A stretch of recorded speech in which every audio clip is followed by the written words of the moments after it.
Hello, everybody. Welcome back to the football experience.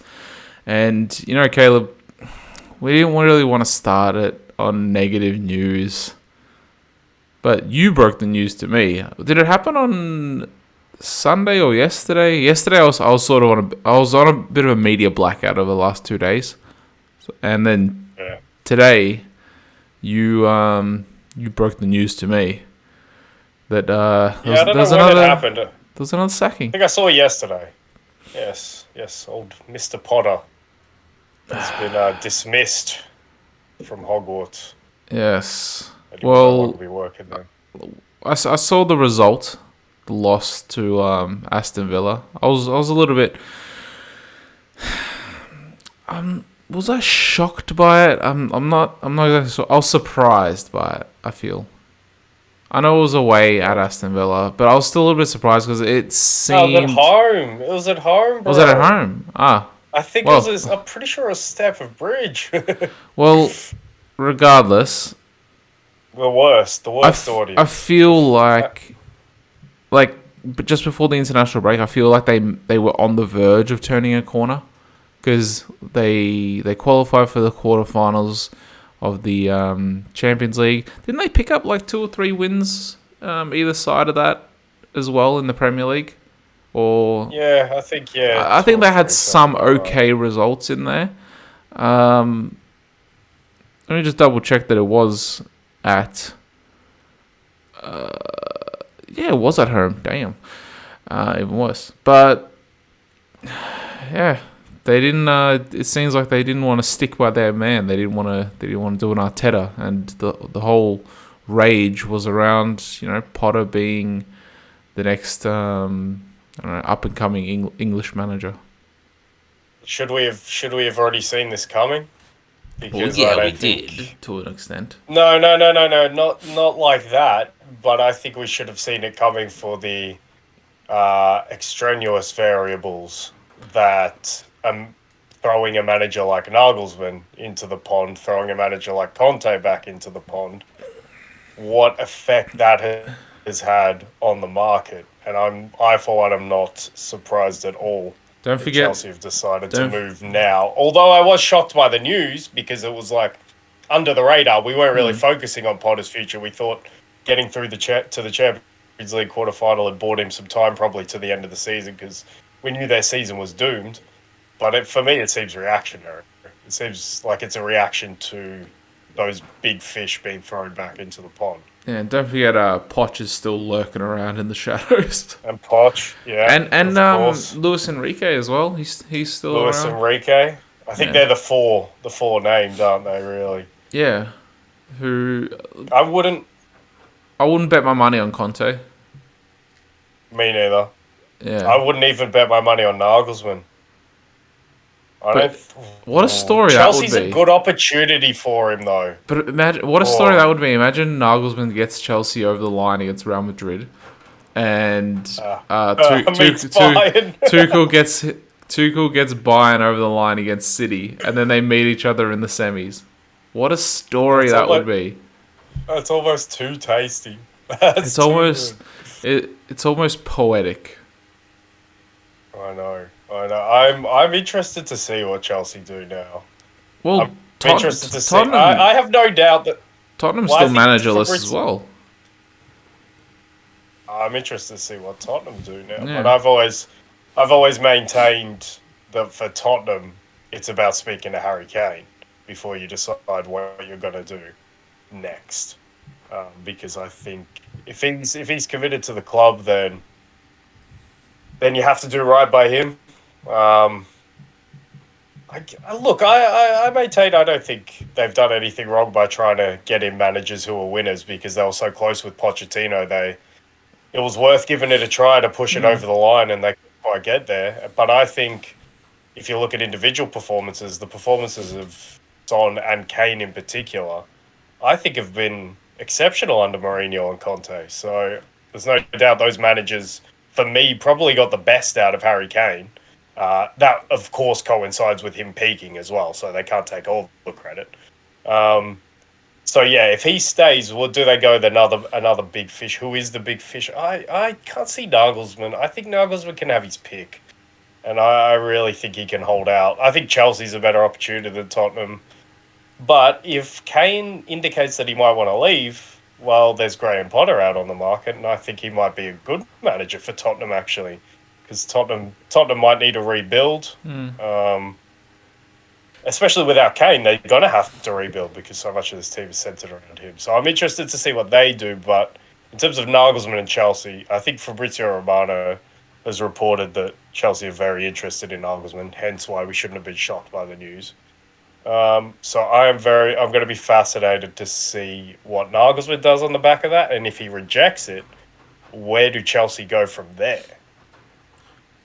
You know, I was going to ask, like, what's next for Potter? Like, where does he go? But, you know, you mentioned that, yeah, he seems to be one of those sort of project, at least with Brighton, he seems to be one of those project managers. So perhaps if Tottenham do go down that route of rebuilding, which they probably do. Well, it depends on Kane. That's the most important thing, obviously. Yeah. If he stays, you've got to do right by him. You can't rebuild. Yeah, you need to go for instant success, pretty much. Yeah. You know what I was also going to mention?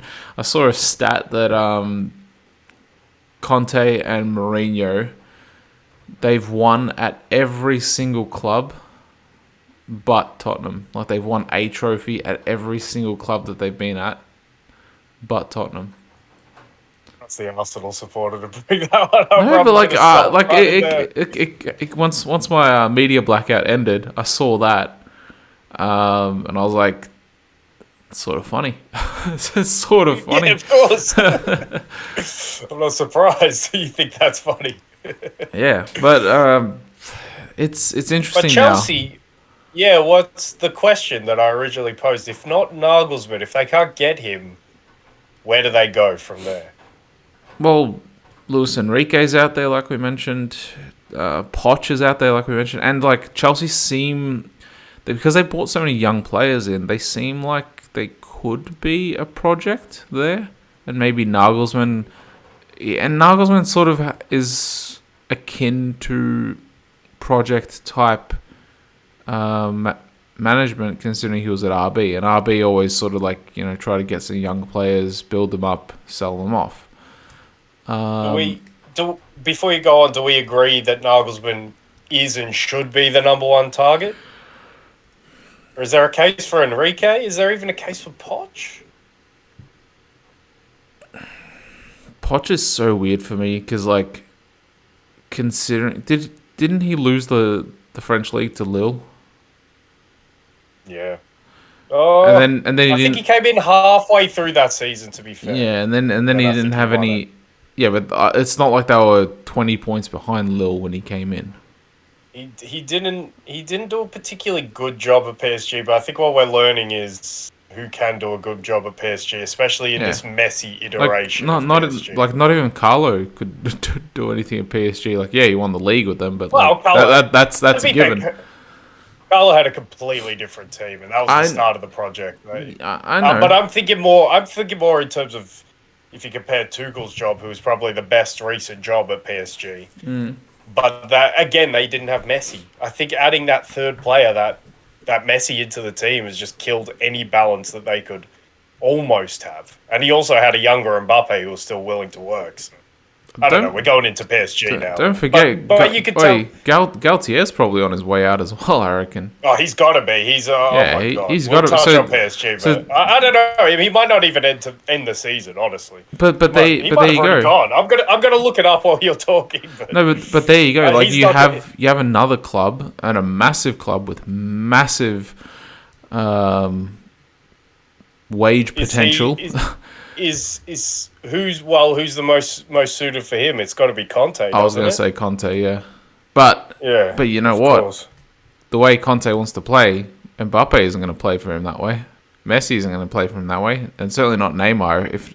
I'm not sure if Neymar's on his last, like if he's out of contract at the end of this summer or what. No, not this summer. So next summer. PSG have a massive Neymar problem. They're paying him way too much money, and He might be completely checked out of football at this stage. Yeah, so that's he won't be able to get them to play his style of football though. That's the Maybe problem. That's Mbappe, why but I doubt it. no manager could succeed at PSG with that iteration of the team. It can only be two of the three. Yeah, And even with them in recent weeks, I don't know. We'll talk about PSG later anyway. because Conte's the one who screams PSG. Yeah, But he might self-preserve and not go there. you know what though, like the way that we saw Argentina play, for instance, at the World Cup. Messi maybe off the ball, he was a passenger to an extent, but Of course. he always is nowadays. But PSG, considering they have those three, Conte can't afford to have three passengers. I think you can afford to have one. No one can afford to have three passengers. Yeah, one is about as many, and even one, you're handicapping yourself even at one.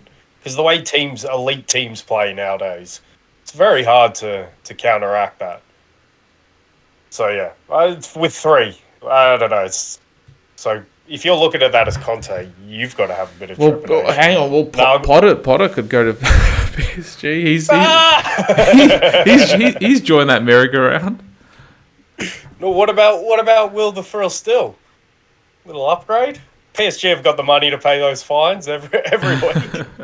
I can't believe a club would be willing to pay $20,000 a week. It is a fair bit, I must say. How is it that much though? Like, that's insane. And then that's insane by UEFA to even be charging a club that. Like, come on. I know. I think it's their prerogative if they want to put a manager who. But still, like, what he's doing. I mean, it's a joke. But think about where that. We sort of talked about this last week. Like, I doubt all $20,000 of that is going towards, grassroots, for instance, like going towards the right places. Yeah. But before we get too sidetracked, because I don't think we made our cases for. We were on Poch is a weird one, and then we went to PSG. But the one I'm more I don't know. Poch could work here as well, but I with you was hang on. Do you think tainted by PSG? Yeah, go on. Do you think that Chelsea could lure Spalletti, or PSG for that matter? I don't know. PSG might want to, but I don't know if you want to lure Spalletti. I need to see it for next season. I need to see what Napoli, because Napoli still, and we'll talk about Napoli, but Napoli still not in. I love Napoli. They have great players, but I'm not entirely convinced that they're a season-on-season perennial. They'll be that good. And obviously, you expect them to be picked apart. So how much can you blame? But we've had a large sample size of Spalletti now, and he's been pretty impressive in other jobs, Roma in particular. But, I mean, that's about his level. So I don't know and given his age, I don't know if Chelsea want to. See, for example, I don't put a Spalletti on the same level as a Luis Enrique, even though I wasn't impressed by what I saw. It's with Spain for Luis Enrique, but that's having him back. Like, is it long enough out of club football that he's a bit of an unknown quantity now as well? Because we have memories of that 14-15 Barcelona team and how unstoppable they were, but look at the front three and you know they'll be unstoppable. Especially when you have Luis Suarez, who solves all those problems of players who might not be working because he works so hard as a striker. But yeah, he's been out of club management for a while, so we've got questions on him. Poch, we're a bit tainted by the PSG thing a little bit. Conte's already been there, insubordinate at Tottenham. But I don't think new ownership. Yeah, I know, but does he really want to come back so soon as well? Especially with the health problems. So it's got to be Nagelsmann. And if it's not, that's why I say, if it's not, then I'm fascinated by what Chelsea do. I can see Poch going there. I think he's the easiest to get. I think with Enrique, you'll have to make concessions. With Poch, I think you can get back to London. I can see Poch working. I can see Poch also not working. So, yeah, I think Poch is the not qualified, but the least ranked out of those three choices for me, of Conte, Enrique, and for Chelsea. And Poch. I reckon. Yeah. I reckon. Well, for anyone. I reckon Poch Just would in terms be. of being a manager. But I reckon for Chelsea, Poch would probably be second choice. Ahead of Conte. Yes. Actually, I'd go as far as putting Conte down to fourth choice because he's had the health problems. He's probably wanting. He might even just take a year off. In all honesty. I think he'll at least take the rest of the season. And then, honestly, I think Nagelsmann will do that too. I think he'll take the rest of the season off. To spend with his reporter girlfriend. Oh, that's so overblown, man. Tuchel did the same as well. He was with a reporter as well, so. Yeah. But it's mad because if those managers choose to do it, you're handcuffed to Poch now. It's like, well, it's either Enrique or Poch. I think Enrique's probably the better choice, but I don't know. It's gonna be fascinating. What happens in the next couple of weeks, to be honest. Well, we know Tottenham they're going to stick with. Nagelsmann's not going to go to Tottenham. I'm pretty sure of that, to be quite honest. Yeah, that one I can't really see. I can see Nagelsmann to Chelsea. Yeah, I think that will turn his head, and he'll have a decision. I can see Poch to Tottenham. I'm not sure if I can see Enrique to Tottenham. Well, that's the thing. If I think it's Poch to Tottenham, then I think they go with their original plan and they stick out the rest of the season with Stellini and Mason. I think the only one they do it for is Nagelsmann to get a permanent manager in. But yeah, no, it's a good place to start. The manager merry-go-round. What a crazy couple of weeks. It continues in terms of that. Well, it was a catalyst, wasn't it? The Nagelsmann sacking. We knew Conte. Wait, hang on. There was another sacking that we're forgetting about. Actually, no, one. No, Brendan Rodgers. It wasn't a sacking. It was by mutual consent. Well, I think that's how Chelsea have tried to spin. Chelsea, in fact, said the Graham Potter was relieved of his duties. How nice of them. that means he was sacked. He's still getting a fat check though. Yeah. Whereas the Rodgers one, it seems like it was if it was by mutual agreement, then Brendan to Tottenham. There we go. Tottenham or Chelsea. But you know, like 2-3 years ago, everyone was saying, "Oh, Brendan to be the Man United manager." When they were challenging for top 4 Leicester season, 2 seasons in a row, I think. But yeah, and they won the FA Cup as well. Brendan Rodgers' stock is way too low for either of those clubs to even sniff. Where does he go then? I don't know, another mid-table Premier League club. Back to Scholar with the Rangers. Across the divide. He was with Celtic, not Rangers. I know, exactly. So back to Scotland, go with the Rangers across the divide. Well, Celtic aren't getting rid of Postecoglou unless Postecoglou becomes part of this merry-go-round. Maybe Tottenham try and get him in. He is quite highly regarded. He is. But I feel England. We've never met the guy, but from interviews and everything, he seems pretty. How would I say this? He seems like he has his own pathway set in his mind, and perhaps he might think that only 1 year in Europe would be too soon. Maybe that would show good restraint, especially if. I don't think it would be Chelsea coming knocking, but if Tottenham came knocking, that's a pretty big opportunity for a manager of Celtic. But even Leicester now. One. But even Leicester now, if they stay up, they could still attract. They could attract Postecoglou. That is true. That could be the natural progression. That's what they look to do again. Getting another Celtic manager. Yeah, exactly right. So yeah, fascinating. But I think we should turn some attention to on-field matters. Well, yeah. We'll start with would you say the most shocking result? And we won't start in. I think we won't start with England. We'll start with Italy, I reckon. Yeah, took my suggestion. Yeah. So you didn't watch the match. I didn't end up watching. I felt like I was. I really wanted to watch the match, but like after watching I don't know how many matches I watched this weekend, like 3 or 4. But I just felt like and WrestleMania. And then WrestleMania was yesterday, but that's why I was on a media blackout because I wasn't watching it live. I was watching basically the replay of it. But yeah, like by the time it came like Sunday night, I was like, Oh man, I'm just like I'm out footballed. I'm drained a little bit. I know, but and I know it was a pretty big match. Rookie, absolute Yeah, I know rookie. it was pretty. And I was like, oh, well, I'll just watch it like whenever. And then I just didn't. And then I just ran out of time after that. So yeah, I'll let you take the reins. Well, I got to see your reaction to the news because you didn't even know the score. And Milan. Oh, which side do I want to Now, just one start sec. with? Can you hear like outside? There's like lawnmower or something, or you can't hear it. I can't hear All right. anything. Hopefully the audience can't hear it. Yeah, It's hopefully. pretty loud. Sorry if you do. Yeah. Yeah. My bad.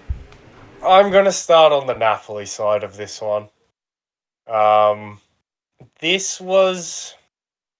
I don't want to overblow it because it could be all right, but there's some worry. This was an uh-oh moment for my boys in the light blue because, well, let alone the scoreline, they were outthought, outfought Victor Osimhen less, and he has come back from Nigeria with an injury. That means he could well miss one of the two legs. They're hoping for him back in time for the second leg, I believe. So that is a very worrying message coming out of Naples. And Milan went to the Maradona and battered Napoli. Like I said, outthought tactically. The man-to-man system worked really well in this game. Is that maybe Napoli easing off the pedal a little bit? Even if it is, they got beaten 4-0 at home. It was convincing. Napoli were devoid of ideas. And I was, given that this is the matchup in the Champions League, this is why we start here, for all the different dimensions that this game had to offer. With the Osimhen injury, with Milan. Well, we'll get to Milan. But this was an moment for me with Napoli because if they're without Victor Osimhen and now Milan have the confidence to go to the Maradona. Also, another big thing I noticed in this game, Milan are just a bigger team. They're more physical. Rafael Leao's a monster. Giroud's a monster. Tonali's pretty physical. Benacer, you wouldn't know with him, but he did a man marking job on Lobotka, and Lobotka was all over the place with Napoli in this performance. But yeah, just to finish that point, and all over the park, it looks like Milan were bigger, were stronger, were just more physical. Theo Hernandez was battering Politano around like a rag doll, and without Victor Osimhen to hold his own, and to get his team into the game. And without that leadership from him, I know they've dealt with it. And we must say they'll go to the San Siro in the first leg with some confidence because they've won their Napoli. But I know they've dealt with that with not having Osimhen. But since he's been back, he's been such a major part of that team. I think he's clearly the number one.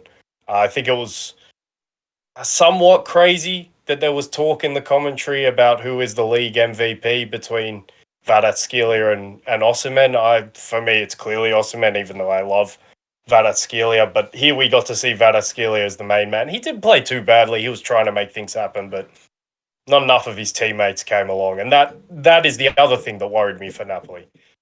We saw in this game I'd say, indecisive Kim Min Jae. He just let Salamakers walk past him for the fourth goal. Misplaced passes all night. Wasn't quite his usual beast defensively self. Alex Merritt looked kind of small in his goal. Let a few. I wouldn't say he should have saved them, but maybe for Alex Merritt, how good he's been this season, I'd expect him to save one or two of them. Di Lorenzo even wasn't great. Frank Zambo Anguissa went back to Fulham. Frank Zambo Anguissa, man, he was terrible in this game, awful. And Lobotka was nobody. Lobotka again, the guy at the start of the season who nobody knew of. Politano, like I said, too small for Theo Hernandez. Oh, man, Rahmani was woeful in this game, and I've always had worries about him, but he was terrible. I'm a little bit worried for Napoli going into the Champions League quarterfinal tie with Milan after this, because the question to you is, how much of a boost does this result give to Milan, and how much of a psychological dent after I've just gone through it? Do you think Napoli would suffer, or do you think it's just we eased off a little bit, we've won the league? But with that being said, if they ease off a little bit of that intensity, maybe these players do go back to being those players I mentioned. Nobody Laboca, Fuller Manguisa, average Alex Merritt. Like, if they go back to that, this team's nothing. This team is the team we thought we'd see at the start of the season. So, a little bit worrying. I don't want to put too much into it because it could be they could have learned from. Well, that's the other thing. Milan had to give away their hand because they're playing for top four. Yeah. So I guess you're going to make that point. So with that question in mind that I was going to ask. Well, those are going to be my two questions. Like, one, has Milan showed their hand with this performance? And two, does this give them a boost going into the Champions League? So you could play, like, one argument is for, one argument is against. I imagine that it would give. I imagine it's probably both. Like, it would give them a boost, but at the same time, it might also be a wake up call for Napoli, and also Napoli might see, okay, this is where we went wrong. This is what we need to fix. So they'll most likely address that. You would hope. All right, let me address the Milan side of the game, and then we'll revisit this about what this means going forward in these sort of somewhat weird circumstances. We've seen a lot of teams play each other in the league, and then Champions League before, but obviously 3 games. It's kind of like a mini basketball series in terms of adjustments and whatnot. But on the Milan side, Milan in this game were very, very good. And I guess you have to be to beat Napoli 4-0 away. Any season, really, to beat Napoli at that place 4-0, but especially this season. But in this game, they reminded them, well, they remembered themselves, more importantly, than reminding anyone else. But they remembered that they actually are champions of Syria. The title hasn't officially been handed over to Napoli yet. It will be handed over, don't get me wrong about that. But as things stand, they still are the champions, and they had to do something right to get there. And they showed exactly what they did right on the pitch at the Maradona, because they went back to a 4-2-3-1. They refound themselves. Tamori had a great game. Mike Mignon is back, so they have massive confidence in him at the back. Theo Hernandez was exceptional in this game. I know he's a little bit hit and miss sometimes, with some just little lapses, but the energy, the power, the drive he provides, the creativity he provides as well, is so key for this Milan team. I think the most crucial outfield player for them. But Rafael Leao was sensational. I flagged this when the draw came out for this. He cut the head off the beast. He outplayed Di Lorenzo. It was an even matchup probably for the most of the first half until Leao got his goal. But once he got his goal, he just made decisive impacts. And if Rafael Leao can get joy out of that and then be bearing down on Rachmani after he gets past Di Lorenzo, that's, for me, the biggest advantage Milan can have, because that is that exemplifies, I think, the physical. Even though Di Lorenzo is quite a physical player himself, but he's probably, him and Kim, and Anguissa are probably the 3 most physical Napoli players. I think Rafael Leao, I think Theo Hernandez, I think even Mike Mignon with the presence in goal. I think even Tamori compared to Rachmani. I like their advantages. Even Tonali, I think he can hold. Well, he did hold his own against that Napoli midfield. He was winning so many tackles. I just trust Milan's physicality if they can make it a one-on-one game like they did in this game, and if they can, and now they have, I think, refound themselves. Because for me, yeah, to go back to our point, this gives them massive confidence, and it wasn't an oversight for Napoli because it is an injury to Osimhen, which meant he couldn't play. And even if they rest him for this game, is it really a mistake by Napoli given that they have earned the position that they're in to rest Osimhen and not give away their hand. Whereas Milan had to go all out because they're fighting for top four. So yeah, I'm not getting carried away. But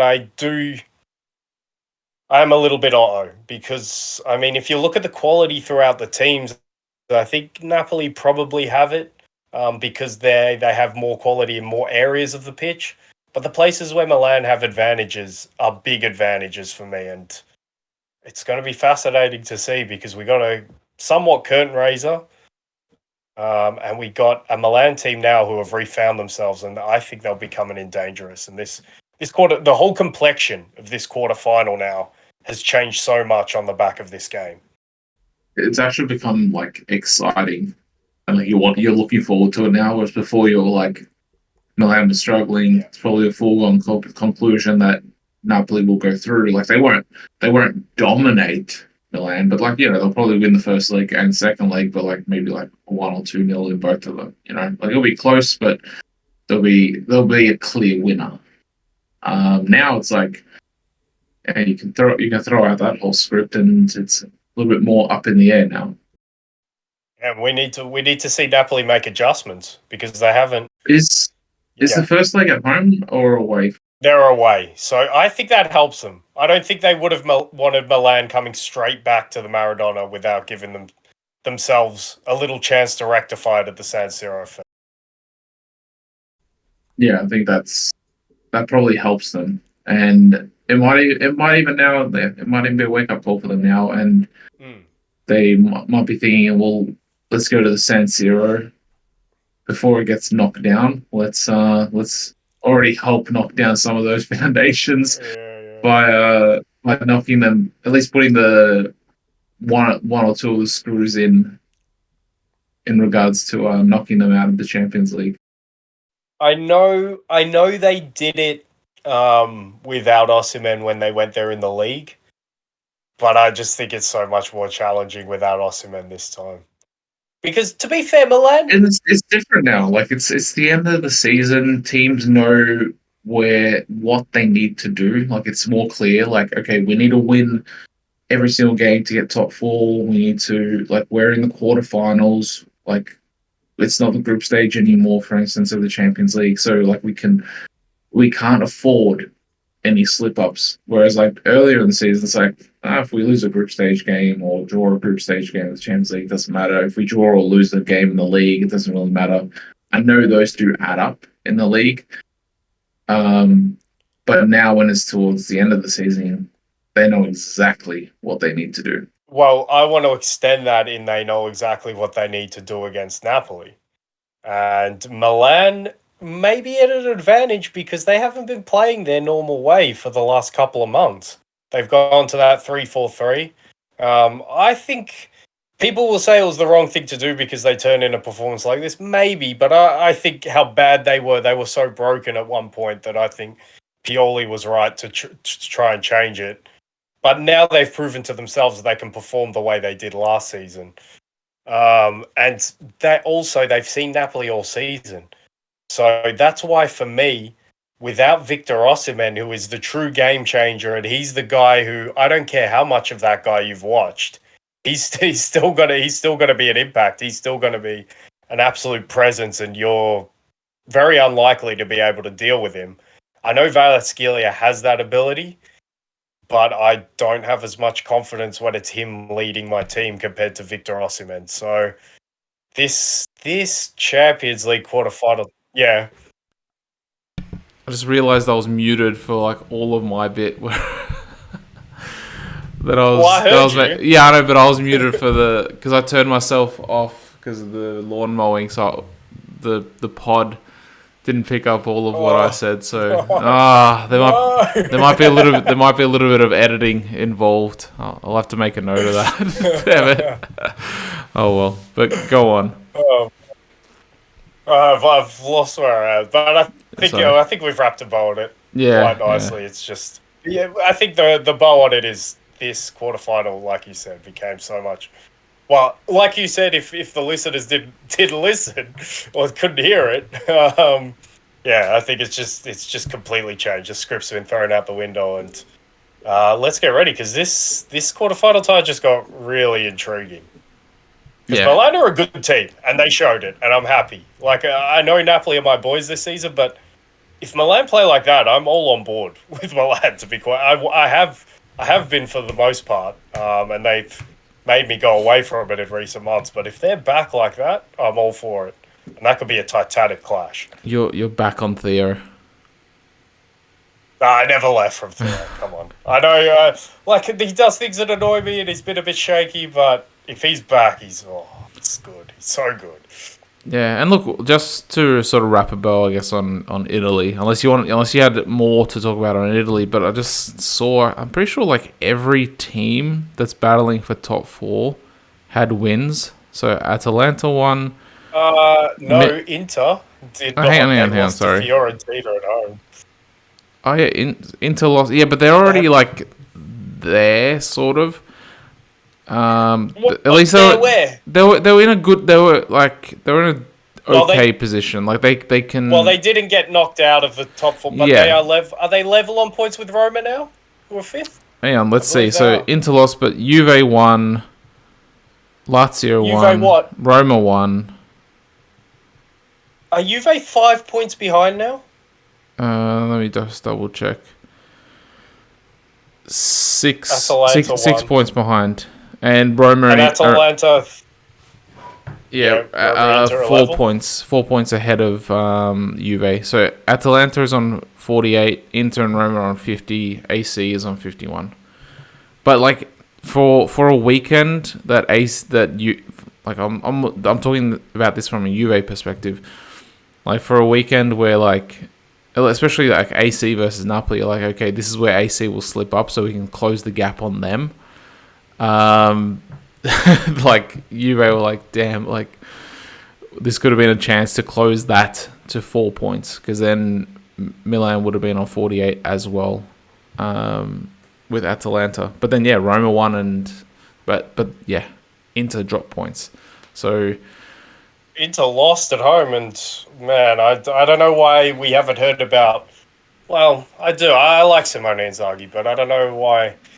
He's got to be close to be on the chopping block as well, because Inter are wretched at the moment. They're so bad, man. Lautaro doesn't start this game. Lukaku starts this game. There were signs with movement, at least for Lukaku. He was getting in the right positions, but the finishing was horrendous. Fiorentina, it must be said, I think have won 5 in a row, so they were coming in some really good form. But it's still the San Siro, and they've lost. I think that might be back-to-back games at the San Siro. It might not be, but it's back-to-back in the league, I'm pretty sure. Inter now, like you say, level on points with Roma, only 2 points ahead of Atalanta, who are right back in this thing somehow, which is incredible. And they're not the only ones right back in it, because Juve have cut this thing to 6, and I believe...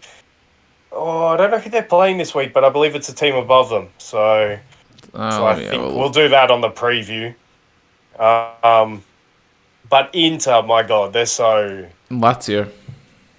Exactly, Lazio, who my boys, who I said I think are the second best team in Italy.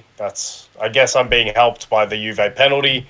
But again, they don't concede. They go to Monza, they win. Sergej Milinkovic-Savic scores an awesome free kick. Hopefully, for Lazio's sake, that means he can come in and be primed for a good run of form to push them to finish second, let alone top 4. I think they deserve to finish second. I think they're now the best defense in the league after Napoli shipped 4 on the weekend, and I think that's probably right, because they're excellent at the back. Yeah, by 1 goal. Yeah, exactly. So and they're going with the team without Ciro Immobile, because Sarri's decided he likes the fluid front three. So Immobile's been dropped in recent weeks. Milan, obviously, we talked about that and how big a result that is for them to now be in the top 4. And if they can play like that, you've got to think that they'll probably get another one of those spots. So Inter are in absolute dire straits, and they are so stagnant. They play 5-3-2 every week, and I love 5-3-2, but they play it exactly the same way every week. They have no options to even have a plan B. They have no... I can't think of a winger that they have in the squad. I do not think they have a singular winger in the squad. So they've been absolutely married to the 5-3-2 under Conte initially, but now Simone Inzaghi, who's also always been a 5-3-2 coach. And they just have no plan Bs. I think the players, you can see how stale it is for them. Supporters, it's bad vibes at Inter. Real bad vibes at the moment, and they are playing diabolically, but they're into a Champions League quarterfinal with a really good chance of going to a Champions League semi-final. So maybe that's what's keeping Simone Inzaghi in the job. Juve, I must say, sometimes give me those vibes. I hope for their sake. They do have Chiesa in the squad. He's injured again. Well, he wasn't available for this match. I don't know how long for. I don't know the details, but they at least have him as an option to go wide. But they seem, as the season progressed, they've married themselves to a 5-3-2, and they have, I think rightly so, because they have the players to play that system. But I fear for them that they don't marry themselves too much like Inter have, because I still don't think Juve are playing great football. I still think, and I didn't think I'd say this at the start of the season, but without Di Maria in the team, they're devoid of creativity, and I thought Di Maria was washed. But since the World Cup, he's been fantastic. And Vlahovic hasn't been the player I thought he would be, but I guess they're getting by. They would pretty comfortably be second in the league if it weren't for the deductions. So, and they again have a chance, and they've got decisions to make in coming weeks, whether we want to go for top four with all our force, or whether we want to go Europa League with all our force. So that'll be interesting to see what they choose, given that they're back in the hunt. Atalanta, I didn't get to watch. They weren't televising the game, so. But a big win for them. They are somewhat back on the right track after a pretty wretched spell that saw me sort of write them off, and now they're 2 points off. So the race for top four in Italy, the big losers on the weekend are no doubt Inter. I just wonder if this will have some harsher scrutiny on what they're doing going forward. But yeah, what country do you want to go to?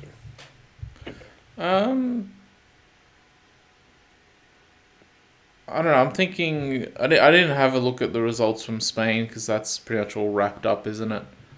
Spain, I could probably go really quick with, because Barca get a win against Elche. Surprise, surprise, Elche. I think they might officially be the worst team in Europe in the Big Five leagues.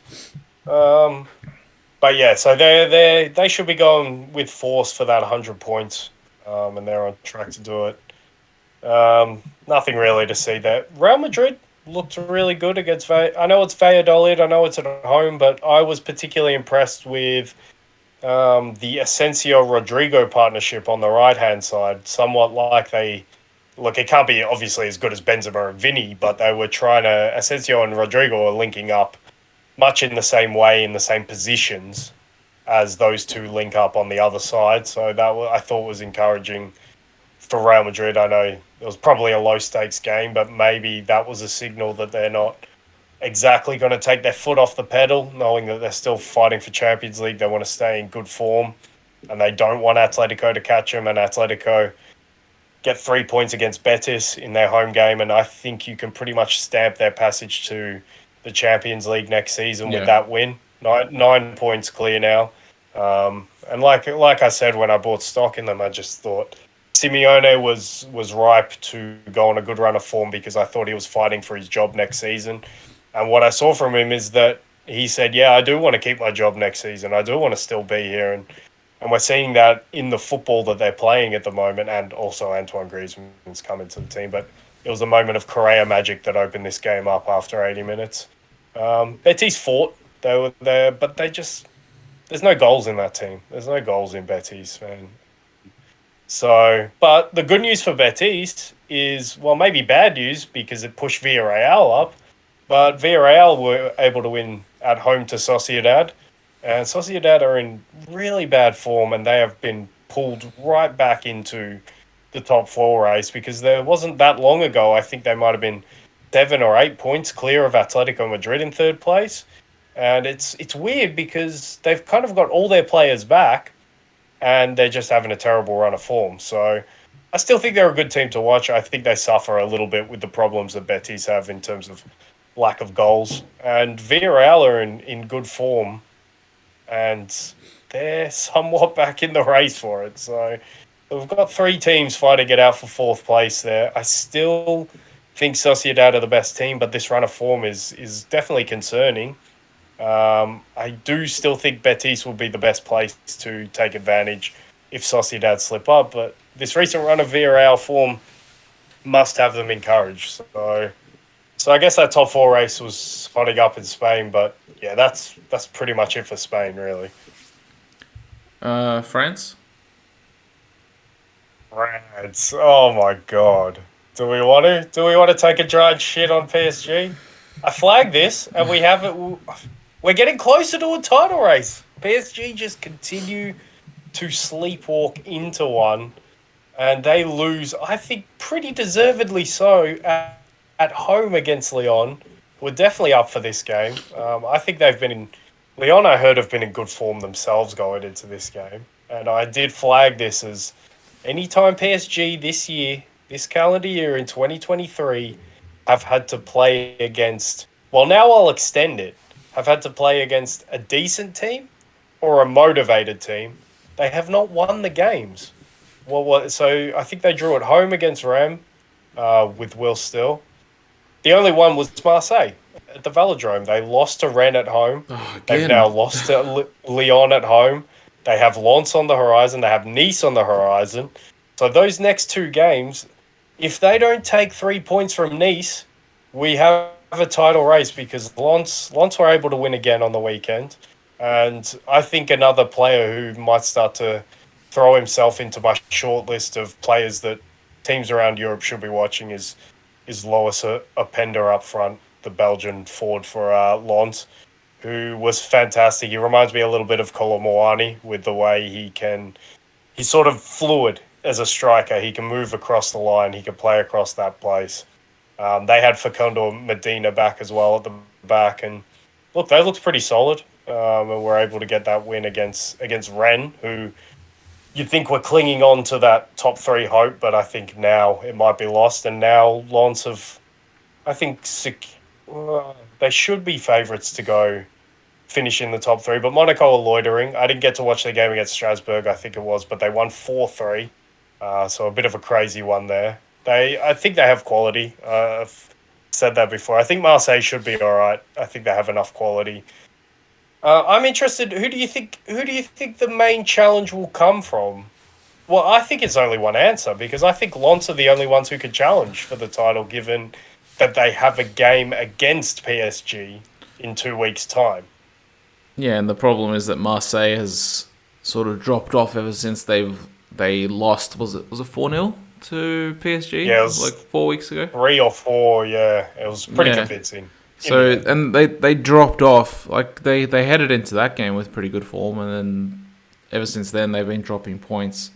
Because they like this would have been the perfect weekend for them to close the gap. Did they already play when we last potted? Yeah. That was a Friday night. Home. Yeah, the Friday night they drew at home, which they would be within 4 points if it weren't for that. But yeah, obviously, Lens. I think they have Strasbourg this weekend, and you got to think they'll win that, and you got to think the PSG will be tested against Nice, who I think are in the top half. They've got a lot of draws recently, but man, if PSG lose that, there's a chance they go into the game against Lens knowing that if they lose that game, even if they draw it, if Lens win again, beat PSG and win their game, obviously. I don't know. It was a great result. I was very happy to see Lyon win. Yeah. Huh? There's a race there then, if results go their way. Well, there's at least, we've got to think, a big game in 2 weeks' time between Lens and PSG, which will be, huge. And PSG are broken. PSG are absolutely It seems broken. that way. And you bought their stock earlier in the season, and I was like, I ain't touching that shit. I made it very clear I didn't buy much, but I just thought, you've got so much talent if it clicks. I mean, you can't not win everything, but it never clicked. I never trusted it. I never trusted it. Yeah, that's fair. I think it was like a flyer. It wasn't stock I was trusting. It's like I'm not counting on this to bring returns, but if it does, the returns will be good. Yeah, I think it's the same old PSG.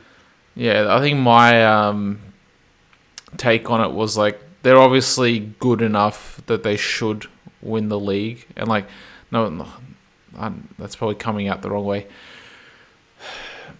They're good enough to have Sounded these. right. They're good enough to have these moments of disharmony and slip ups that even if it does happen, they should still win the league. But I don't know. It's getting a little bit sketchy now that we're coming towards the end of the season, and they're still doing it. Whereas if it was happening earlier in the campaign or somewhere in the middle, then it'll be like, okay, like they still have half a season left to rectify it. But they've played 29 games, haven't they, in France? So there's 9 games left for them to fix this. Like I don't know if it's enough time. We're talking about a caliber of players who I don't think are necessarily motivated by a Liga and title. Yeah. Whereas if I look at Lens and even Marseille, they're super motivated for a Liga and title. So, man, I can't remember. Did you have Mbappe in one of your 3 teams when we did it last? I have it. Hang on, I have it still stored in my phone. I don't think I did, to be honest. I did. No, I did. I had him in my second team.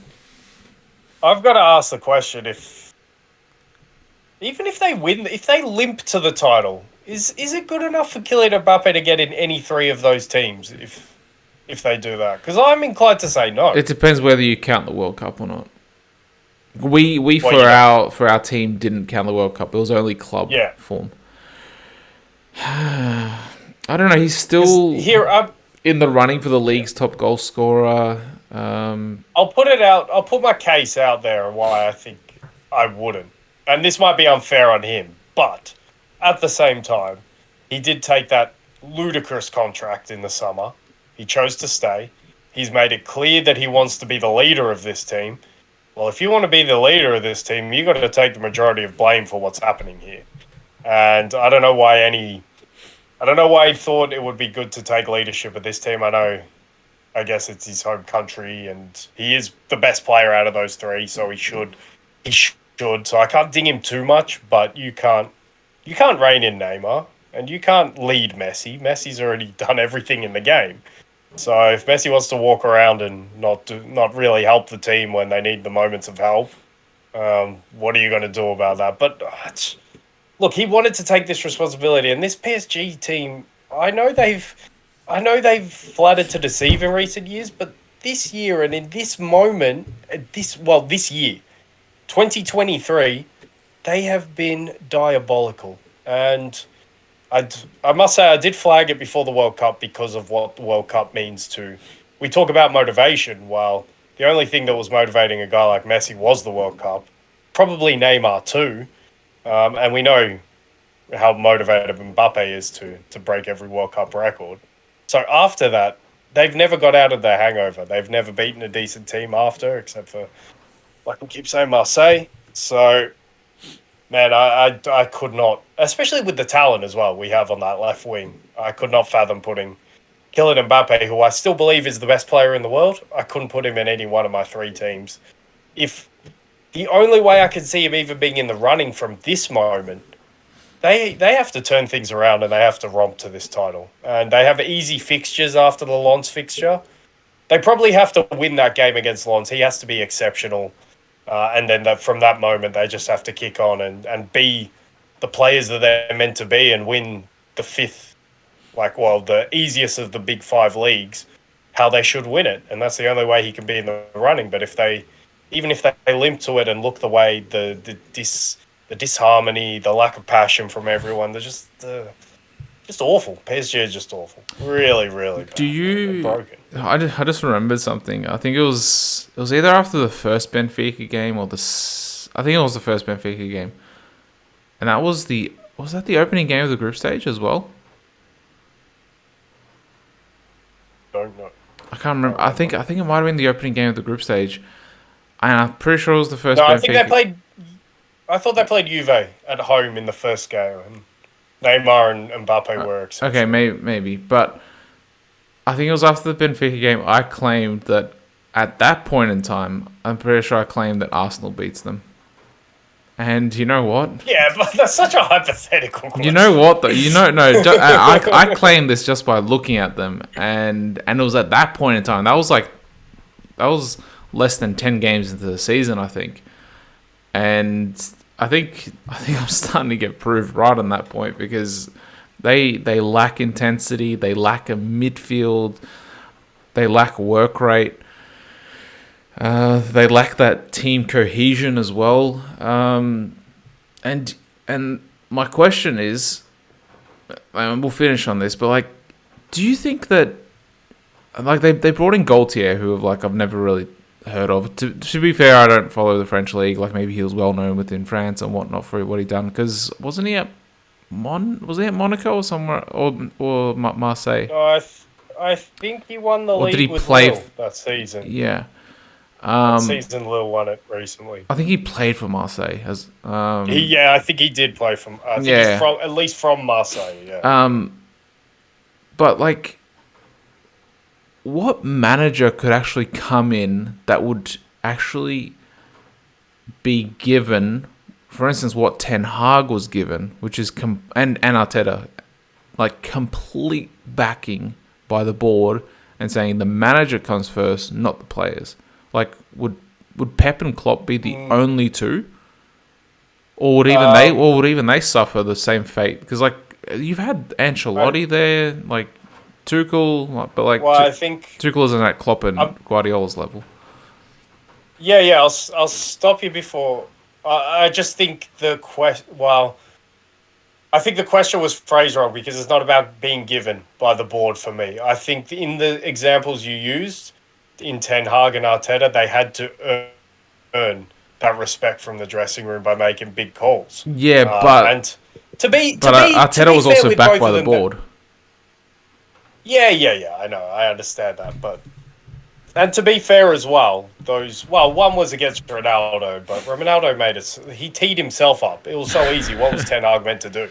Like, there was nothing else Ten Hag could do in that moment, and he tried being a bit deferential at the start of the season, but eventually it comes to a point where it's like, screw you, man. If you're going to go against what we want to do as a club, you can't be here anymore. And it was somewhat the same for Arteta, and I think it was helped by Arteta because it wasn't like Aubameyang was lighting the world on fire. There was, the second season Arteta was there.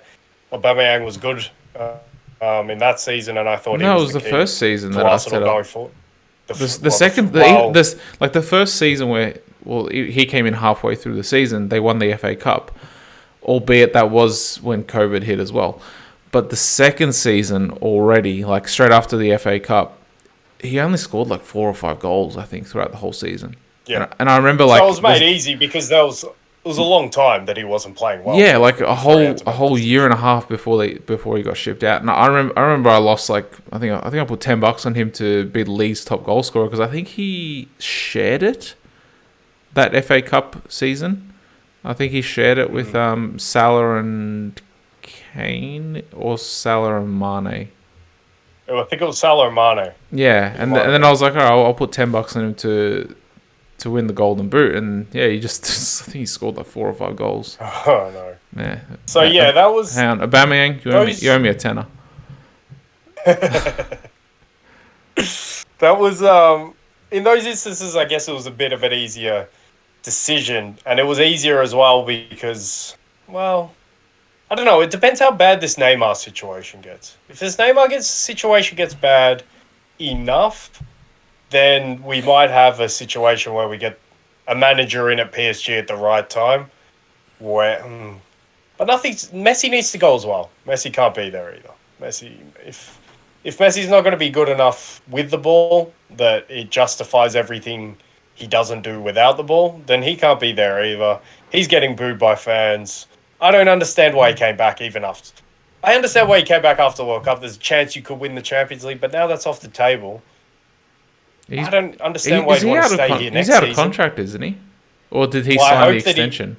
There was talk that he was going to sign an extension after the World Cup. I think he's out of contract, though. For everyone's sake, because he can't be there. So maybe we might get a situation where a manager just comes in at the right time. They still influx a little bit of cash. We don't know if they will, but because they had a pretty lean transfer window last summer, after they got all messy the summer before. They didn't really want to go and get any more stars. And hopefully they pivot away from that, to be quite honest, because now if you can keep Mbappe, build a damn team around him. Don't bring Neymar and Messi around him. Build a team. Get a proper striker that works with him. Get a proper winger on the other side who understands that they have to work for the team. And for me, I look at that PSG team and all of a sudden, I think you've got a foundation of Marquinhos, Donnarumma, Hakimi, Mendes. Ramos isn't long, but maybe Kimpembe can get fit. If not, maybe they could get another centre back.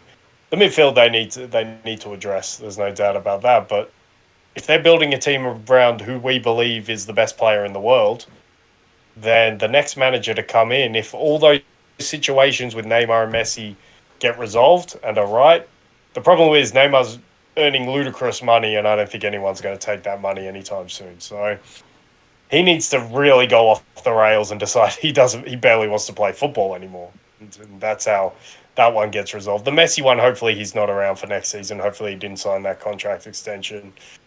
And yeah, I think PSG can start again from there. And also you've got to hope that Mbappe doesn't go to Real Madrid, but I don't know if Real Madrid will come back straight away the next summer. As you're sort of mentioning, like how they should build, like I'm just like one team just pops into mind that would be like a sort of perfect model or an example for them to follow, and that's Real Madrid. So on the right, like where Mbappe takes like a sort of Vinny role, where he's the talisman. I guess Benzema you could say Benzema is the talisman and Vinny is his supporting actor, but it might even be, you could even look at it the other way around. Like Benzema is the one facilitating Vinny. So get a striker that's similar in the Benzema mold. Get a workhorse like Valverde on the right hand side, who doesn't care if he's scoring 5 goals or no goals, in all honesty, or 10 goals, but he does chip in at least a little. But then the problem is the midfield. Like they don't have a midfield. Like I don't like the midfield at all. I think they only need one midfielder, and Manchester United are testament to that, and we'll get to them later. But you only need the right midfielder. Kante. And your suggestion of N'Golo Kante. Yeah, I think he would be more Kovacic, but Kante would fit it better. I don't think it's the Kovacic mold. I think it's the Casemiro, the Conte, the guy who can be that presence shielding. I think it's that guy. Yeah, and there wouldn't be a language barrier there either. Whereas Kovacic comes in, he's like he has to learn French. Yeah. So look, I don't know. Speaking it out, I'm pessimistic for PSG for the rest of the season because they're completely broken. I still think they should win the league though. But for the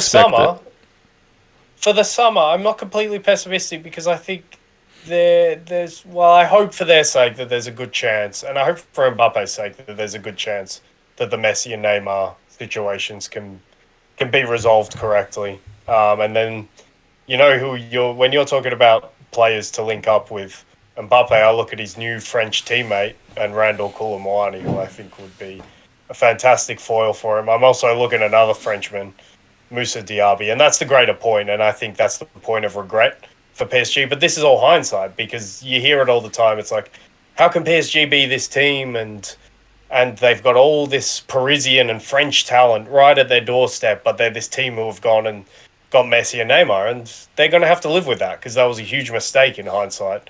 And yeah, they've lost years of being able to get all of that talent. Like, I think they had Christopher Nkunku on their books. Moussa Diaby's at Leverkusen, who I think is Parisian. If not, he's at least French. And then you could have had them all rising through together with Mbappe. So they've lost that opportunity because Mbappe, like we spoke with Kane, is of that level where you can't wait for 3 or 4 years to build around him. You need to build around him now. But hopefully they don't go with the stars approach anymore. And yeah, if it's not all doom and gloom if Neymar and Messi aren't there next season. That's all I'm saying. But if they're there next season, nothing's going to change. Absolutely nothing's going to change at PSG with those two. I imagine Neymar stays and Messi goes because Messi's out of contract. If I had the power, if Neymar had to stay, I'd just say we'll pay you. That's fine, but go away. Go to Brazil. Don't show up to training. Yeah, and if you want to leave, then you can leave, but you have to take a pay cut. But that's it. Like, or we'll pay the remainder of the wages at the new club that you're at, but just don't be back here. Yeah. If he shows the same attitude, and his attitude after World Cup as well. I think he's been given enough chances now to say that's enough. Enough is enough. Yeah. If we can just get rid of you by any means necessary, let's do it. And the same for Messi, I've got to say. Messi at PSG, no, not for me. I know he's been good product this season, but it's not good. Even now that it's just Messi and Mbappe, it still doesn't work. Still just does not work. Yeah, and I'm not choosing Messi over Mbappe. He because he didn't have an outstanding season last year. He never won over the fans, and then rub salt in the wound and have him return with a World Cup that he beat the home nation with. That he beat France for. He was never going to get them on side. Well, I mean, I think we've saturated our PSG talk now. Didn't we say we're going to spend 5 minutes on France and then end up being like a little bit of a deep dive? Well, there was nothing to talk about, but then PSG gave us an opportunity for something to talk about. But I mean, we always use the same transition, don't we? If we go from PSG, we go straight to Bayern, and I think disappointingly, there's actually not much to talk about from this game, is there? Really? Because this is what you watched, so. Yeah, you can take it from the top on this one. Well, all I could just think about is like blitzkrieg. That's the first thing that comes to mind, and then after that, it was like what you said. What that pundit said that he can predict a 5-0, and then as soon as it was 3-0 after 22 minutes, I was done. I was like, this is dumb. I'm like, why am I even gonna watch this anymore? I felt like maybe I should change the channel or something, but nah, just after it was 3-0, I was like, I'll just sort of watch it in the background. I'll do some stuff on the tablet, and then I know the final scoreline was 4-2, but like it was 4-0 at one point. It's easy. So and it could have been more as well. I think Bayern scored 2 or 3 offside goals, as well, but yeah, it was a battering, and is there really much to even analyse, in all honesty? Well, the only thing I'm going to analyse is, to be fair, Dortmund were good for the first 10 minutes. I thought they actually came to play. Up until that mistake, but like once that happens, and the way it happened. I think that's worse than a mistake. It's even worse than just a mistake. Like, Upamecano gets credited for a goal in his own half. It was just a terrible through ball that Gregor Kobel just decides to slash at, and he misses it completely. Dortmund at the Allianz, man. It's just Groundhog Day. That's what I think. You think blitzkrieg? I think Groundhog Day. It's the same shit. You know what would have just topped it off though if Sane ended up taking the goal. Like just done for offside. but he wasn't offside though. I don't think. Nah, he wasn't. Yeah. No. But that would be just like fantastic. Like Upamecano, who like I get. You've sort of been shitting on him the last couple of weeks. Like, I know it was a very fortunate goal, but like, he gets credited with the goal, but Sane had a chance to steal it away from him. But it would have reminded me of that moment. Do you remember when Ronaldo, like when he was playing for Portugal? Yeah.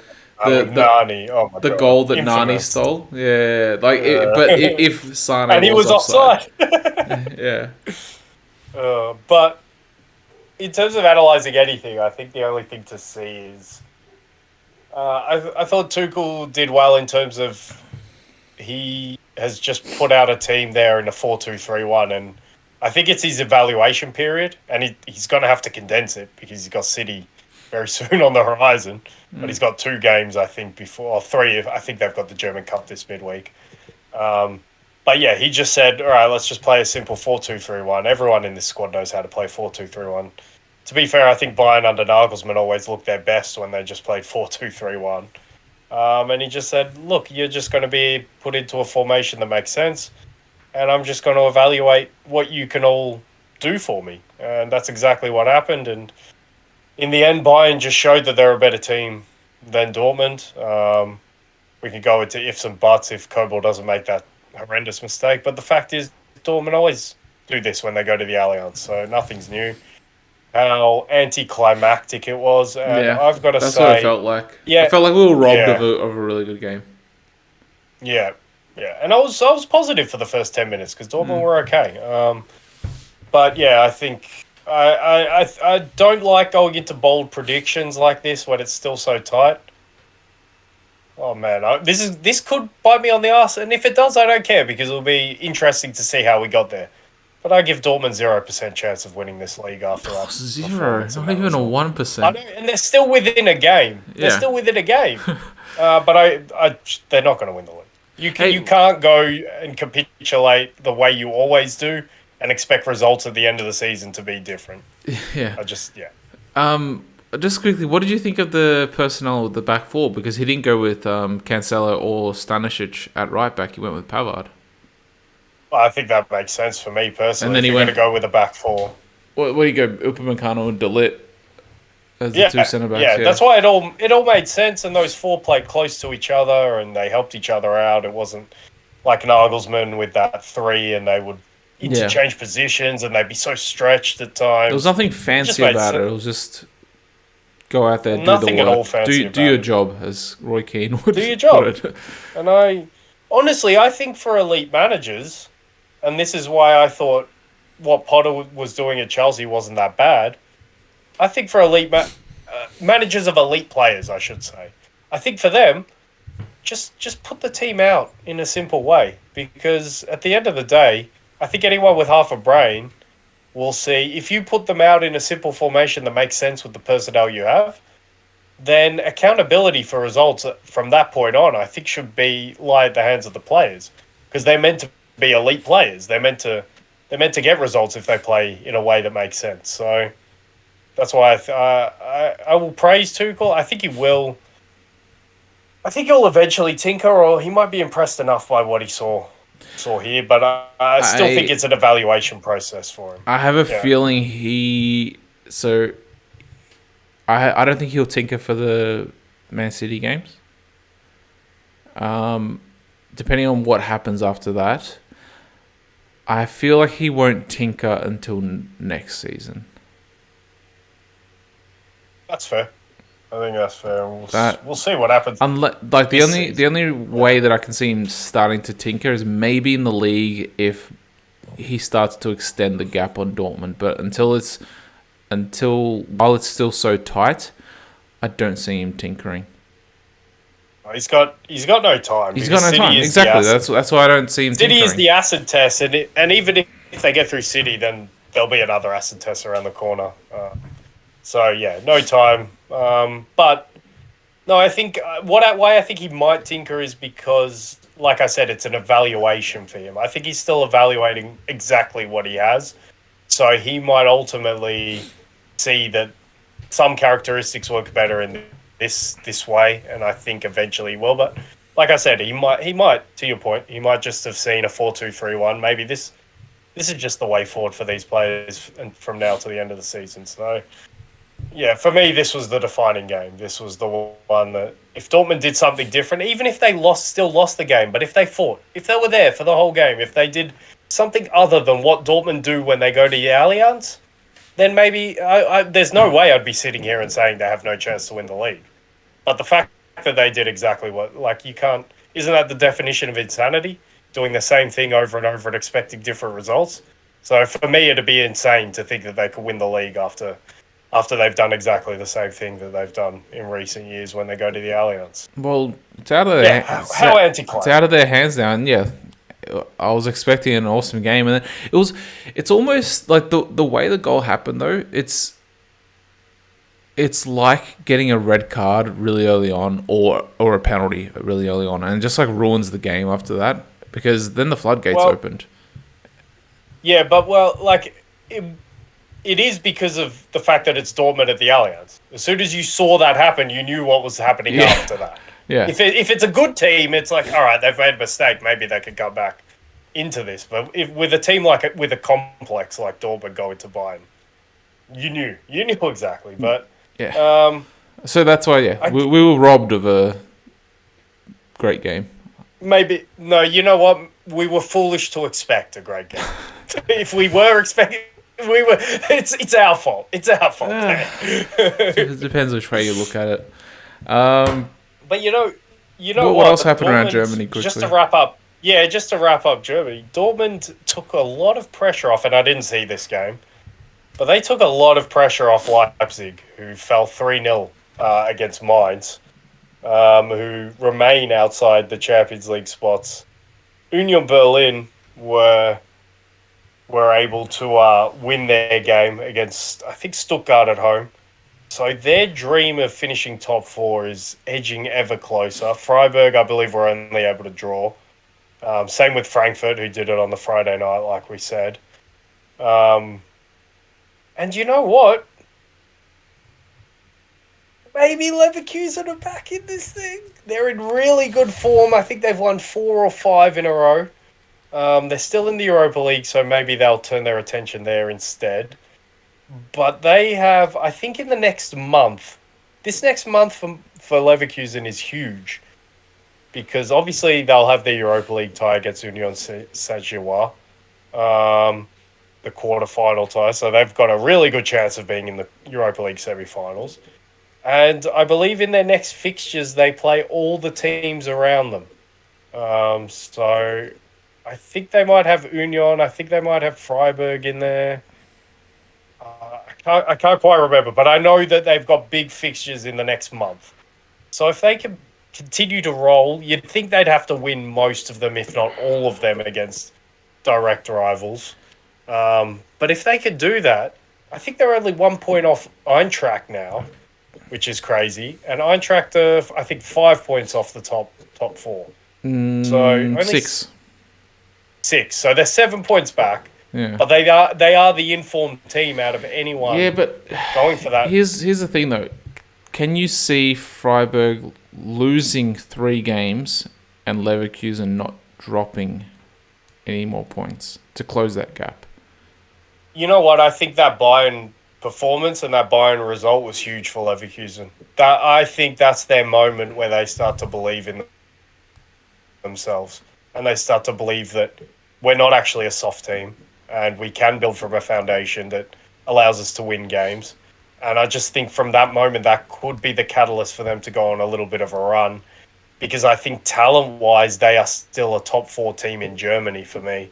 I think, and for me, the other one is Eintracht. Well, I would put Leipzig in there, but you know my concerns with Leipzig because their key players have their heads turned or they're either moving or have their heads turned. So I didn't get to see it, like I said, but losing 3-0 against Mainz, I know Mainz are a good team, and I've got it. Yeah, exactly. And I've got to say that if I'm putting Leverkusen in the mix for top 4, maybe I should put Mainz in there. I just trust Leverkusen's quality a bit more. But yeah, that for me is a cry for help. That for me suggests that these players aren't fully motivated. I'm not saying they're not professional, but that 1 or 2 percentage points that you drop in motivation is just enough for teams to pick you apart. And I don't think the rest of the team is good enough to carry them. So I would not be surprised if they're not in the top 4. And talent-wise, that's why I put talent and motivation, I guess I got to say. Freiburg will be supremely motivated. But in terms of those 2 factors together, for me, it's Leverkusen and Eintracht. But Eintracht can't string together results at the moment. So Leverkusen could even overtake them. I think they might actually be the one they're playing next. Leverkusen. So that's huge. Obviously, a huge game. Let's have a look. We'll have a look. We'll obviously preview it, but yeah. We will. But I think they might, this Saturday. Yeah, exactly. So and if Bayern are playing Freiburg. I know. So you've and got Dortmund are playing Berlin.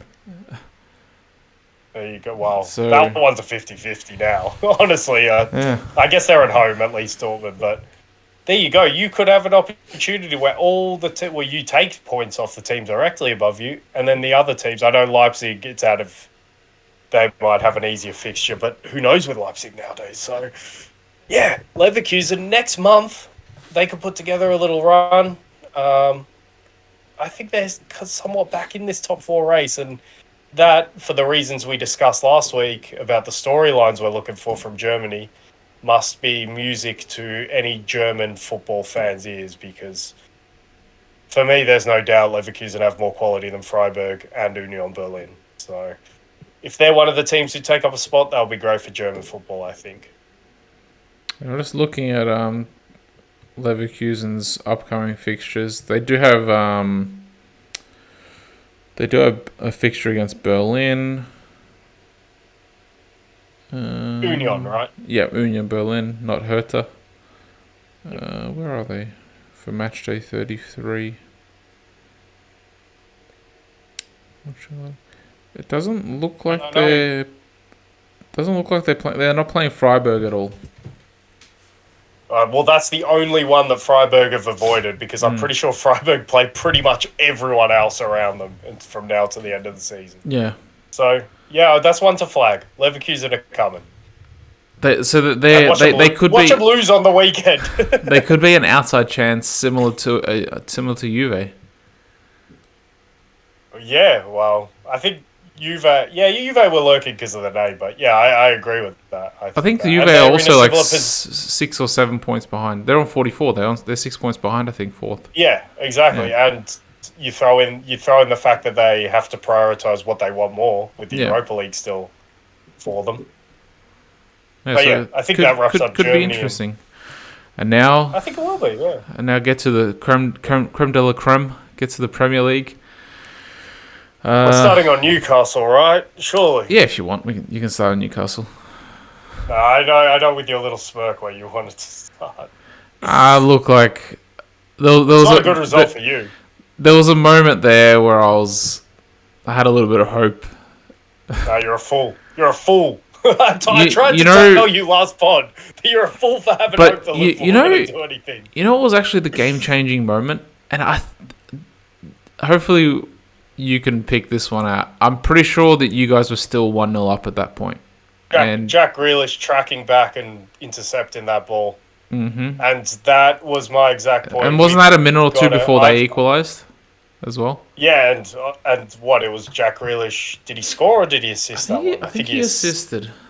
He assisted it. That was my big takeaway from the City side. And I didn't get to give him all the love when we did the 3 teams, but Jack Grealish got himself onto the shortlist for that left winger position. And if he continues to perform this way to the end of the season, he will be in serious consideration to get one of those spots, because I keep saying De Bruyne and Haaland are the reasons why City are where they are. Well, we've got to throw this guy into the mix, because I think Grealish has been fantastic this season, honestly. He's been really good.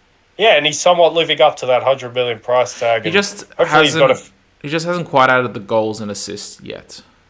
He's starting to slowly add assists, but yeah, once he starts adding goals. But it's the intensity he plays at for me, which is the big differentiating factor. And it was to your point, it was shown in that moment where he tracks back and then he gets himself up the other end and provides the assist for the opening goal. So fair play to him. He, in the offensive sense, he's definitely been City's third best player.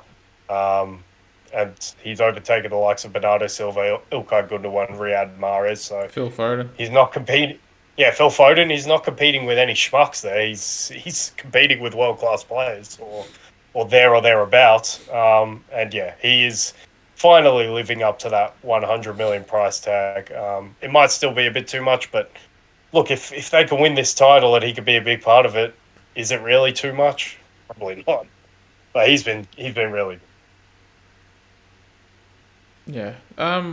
Was there really any takeaways from the game, or was it pretty much all as expected? Because you guys did have a couple of chances to go up, 2-0, 3-0 potentially. We're not a bad footballing side. Like, playing football, we can still do it. We're still okay at it. We still got good players. They still know how to link up somewhat with the ball. But you know what Liverpool's problem is, and this is one of the harshest criticisms I can ever label at a team. So if I ever call a team this, it means I have no faith in you, and it was clear I had no faith in Liverpool going into this game.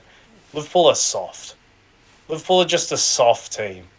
The opponents do not have to work for what they get against Liverpool, and they are so soft. They're so porous. They're so just at any moment they can concede any type of goal. They can and opponents don't need to work for those moments. So yeah, they can have opportunities. They could take a 1-0 lead. They can look half decent for 10 minutes around it.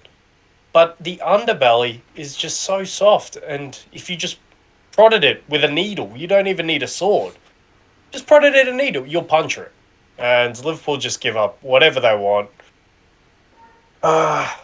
Probably, and I also said that I was more concerned if Haaland wasn't in the team. I thought that played out a bit as well. Is it time? Is it time to revoke? It's probably time to revoke. Fabinho's world-class status was already taken ages ago. I think it's time to probably revoke Virgil's until we see something else. Alisson might be clinging on. I've had this debate with Marty a little bit about how good Alisson's been this season. I don't think he's been very good, to be quite honest. But he looks like he's okay because he's still making saves. But Liverpool ask him to make saves every week. It's kind of like it was kind of like Pickford that season at Sunderland, where he secured his move to Everton. Everyone thought he was like a good goalkeeper because he had to make a shitload of saves. It's just like, if you're going to be asked to make like 6 or 7 key saves a game, you're going to look good for 5 or 6 of them. But you're going to cop 1 or 2 of them. And Alisson has made key mistakes. To Mutty's point that when we were in the argument, a lot of his key mistakes have been with his feet, but I just don't think he's been that good. I wouldn't quite revoke world class from him because I think he's been better than the other two, but yeah, Liverpool are just soft. And yeah, if you're a soft team, there's no way that your centre back and your holding midfielder can be classified as world class anymore. Because soft is damning. If I'm labeling you soft, it's so strange to hear that from you. Like, hear that about this Liverpool team, that they're soft all of a sudden. Yeah, of course, but they are, and. But how have they become soft? Is it just because they've run out of legs or run out of steam or whatever? Or what is it? Confidence? Look, they're so, and we've had these discussions so long, so I don't want to stress it, but I think you could point to any one of, you could probably go to 6 or 7 or whatever excuses, and we've run through them all. But what I was thinking straight away is the point I always come back to about last season is we were a team who were built in reverse. We were built on Van Dijk, Alisson, and Fabinho being world class. If those three were, and that's much like you saw with the PSG project, how they wanted their front three to all be the world class players. And normally you'd think that's how it would normally be done. But with Liverpool, I thought, and look, Mo Salah's obviously world class. Sadio Mane is obviously world class. That's why we were the team that we were last season. But we get more players in attacking positions to help those guys out. And we get less players around the defence to help Fabinho and Virgil and Alisson. And when those guys are not even world-class, they're not even close to that standard this season, you're a soft team. So I think if you want to simplify it, it's individual performances. If you want to expand it, it's Klopp's inability to adapt to those players no longer being world-class or not having the characteristics to be world-class in that manner anyway. Because I think Virgil van Dijk can still be a world-class centre-back, but he can't play in that way anymore. He can't play in the way where he needs all this space around him and you're asking him to defend all of this space. He needs protection, and Liverpool need to be more of a team that defend their box a little bit more, that's for sure. So, but I think if you look at Virgil van Dijk, he has all the characteristics to be a guy who is exceptional at defending his box. He wins every aerial duel that he's in. So yeah, if you want to expand it, there's so many different places you can expand it. But ultimately, I think it just comes down to individuals on the pitch. It's not being up to the level they set themselves last season. And the interesting thing going forward is, do they get back to that level? Because Fabinho, he's the right side of 30 still. Yeah, Virgil van Dijk's only just the. These guys are going to be another year older. Exactly. And so Klopp's going to need to adjust, I think. That's the other question. And honestly, this is sacrilegious to say, but with Julian Nagelsmann thrown in the mix, man, the only disappointing thing, I don't think the timeline will link up, because I'm not I'm not prepared to get rid of Klopp in the summer. But if things continued for the first 10 to 15 games next season, I would be very willing Oh, he's I don't want to. I don't want to getting get rid of Klopp Klopp, out. but Klopp I out. want to. I want to shake his hand and let it be known how grateful I am for everything he's done for the club. But if it continues into next season, he can't be the way forward. And when you have the best young manager available, who probably won't be available at that time, but if it linked up like that, that would have been perfect. Kind of like how Klopp came into Liverpool at the start, where it was like, we're kind of willing to keep going with Brendan Rodgers, and then that season started horrifically, and then it's like, you know what, Jurgen Klopp's out there, we're going to go and get him. So sorry, Brendan. I think this was... I think at the start of the season, I said that would have been my mentality for Arteta this season, I think.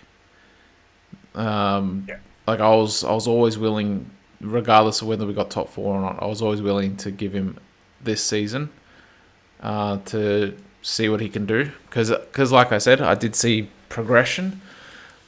But yeah, like I can understand where you're coming from. Because I'm in the same boat in terms of that, like with Klopp. Yeah, so like depending on how things start next season, if it's just a continuation of what you've been seeing this entire season, then yeah, unfortunately it might be time to move on. But that will also depend on what's out there, and a lot of that talent that's out there now, I expect to be snapped up by that time. Yeah, that's the other thing, like because Liverpool, they wouldn't go for Conte, I imagine. Nagelsmann's the one. He's the one for me. Yeah, I don't think you'd go for Enrique. No. Don't think you'd go for Poch. No. Although Poch would be my second behind Nagelsmann. I heard a Liverpool fan on TalkSport mention is it Favre, the previous Dortmund coach? Oh man, no way. Someone mentioned him. I don't think he's still at Nice. I think he had a rough time of it and finally got the sack. So What about his stock is way too low. What about Will the Still? I don't have enough faith in him in a club like Liverpool. Too young, too soon. Maybe in 5 years' time or 10 years' time. Maybe. I don't necessarily want to get this guy out of his club, and I don't think he'd resonate with Liverpool. But in a vacuum, Maurizio Sarri, I would love to have. I don't think he is charismatic. Would you take Simeone? Because he's a very similar manager in terms of intensity. I would. If Diego Simeone was available midway through next season, and Jurgen and Liverpool have decided to part ways, I'd 100% take Simeone. Yeah, because you know how we mentioned like Klopp would fit in at Atletico. Yeah, they do a swap. Yeah, like I can see the reverse. I can see Simeone fitting in at Liverpool. Well, I guess it's time we should leave. Hang on. You know what other club Simeone would actually fit in at?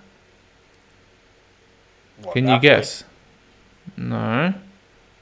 It's the other side of Merseyside.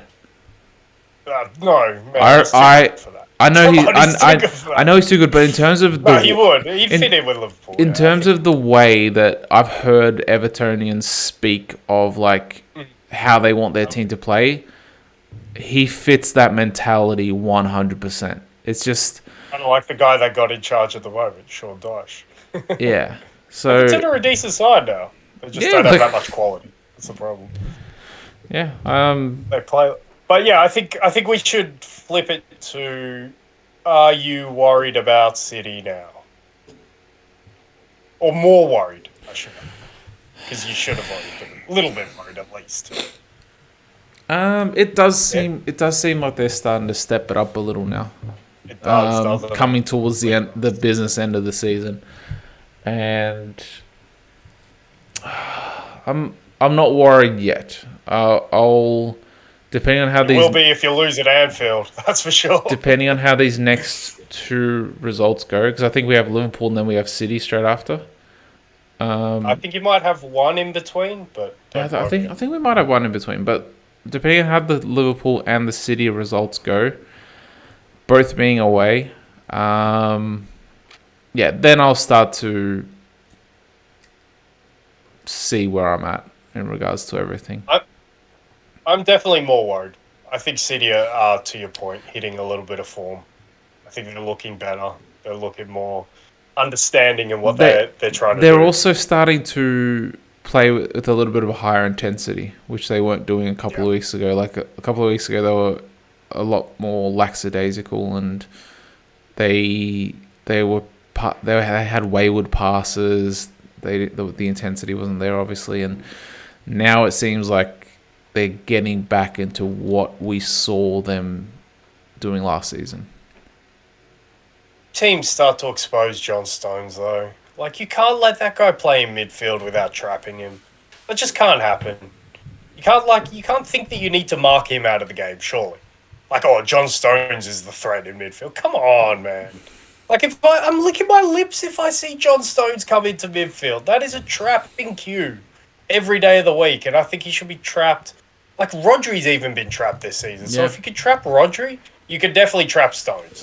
And I think it's time to do that, because I still don't agree with that tactic. But they are looking more fluid in it, especially the front areas. Well, maybe that's because they didn't have Erling Haaland for this game. No, that's sacrilegious to say. But, well, my goodness, what a conundrum, because like it probably isn't a coincidence that they look better on the eye without him in the team, is it? Really? But they also looked better, like, around the Leipzig game as well. Like, they looked better going into that and in that game as well. Like, they were already starting to press higher up the pitch, press with higher intensity, and that was with Haaland. So they were already starting to do what we saw at Liverpool. Yeah. So, scary times. The Empire is lurking. The Empire that is Manchester City. And I think we're both unhappy about that, to be quite honest. But I think from the light blue half, we should go to the red half of Manchester. I think it's... Which side should we start on? I think we should start on Newcastle, but I'm interested to get what side you think we should start on in this game. Do we even start on United? Because it seems like they didn't really show up. Well, is it a surprise?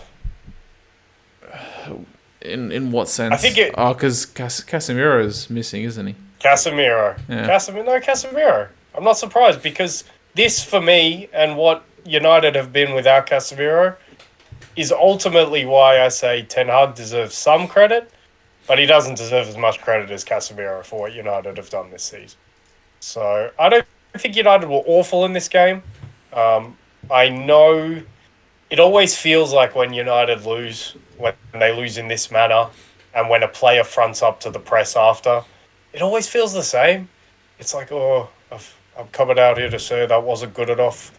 They beat us all around the park. It's like, all right, we've heard it. It's unacceptable. We've heard it, okay? This happens. But I thought this was more Newcastle working to an extraordinary work rate rather than United. They looked fantastic. Being terribly off it.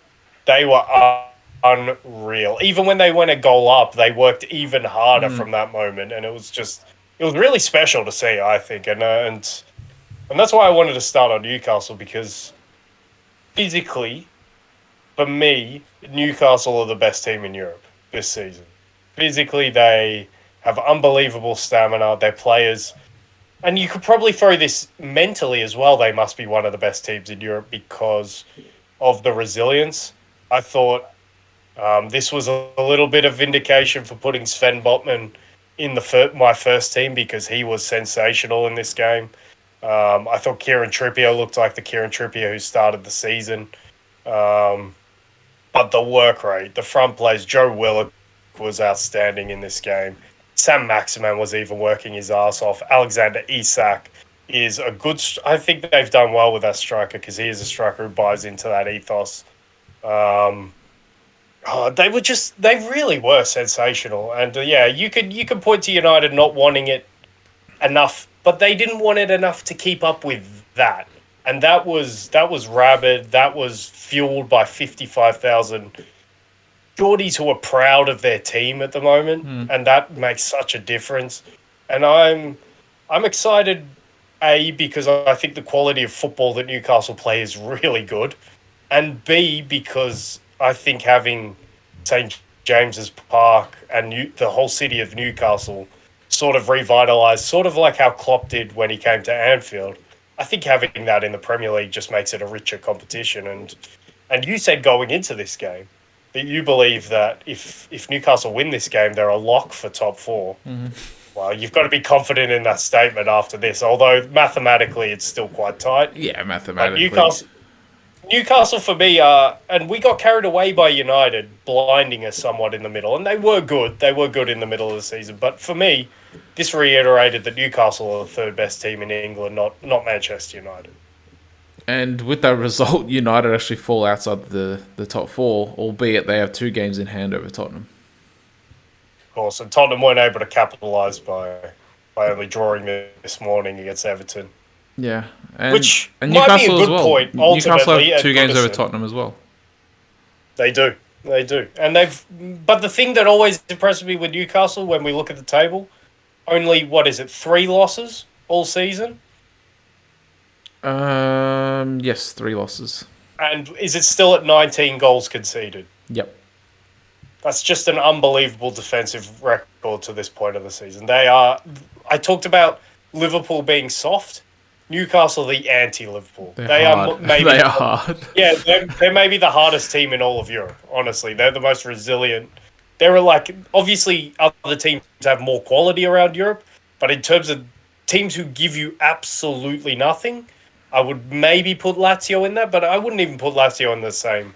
Maybe not even in the same bracket as Newcastle. Lens deserve a mention as well, but these are teams who are resilient and hard, and Newcastle are the most impressive in terms of that aspect of what they do this season. The Newcastle, you asked me, am I worried? The Newcastle away fixture is one that worries me the most.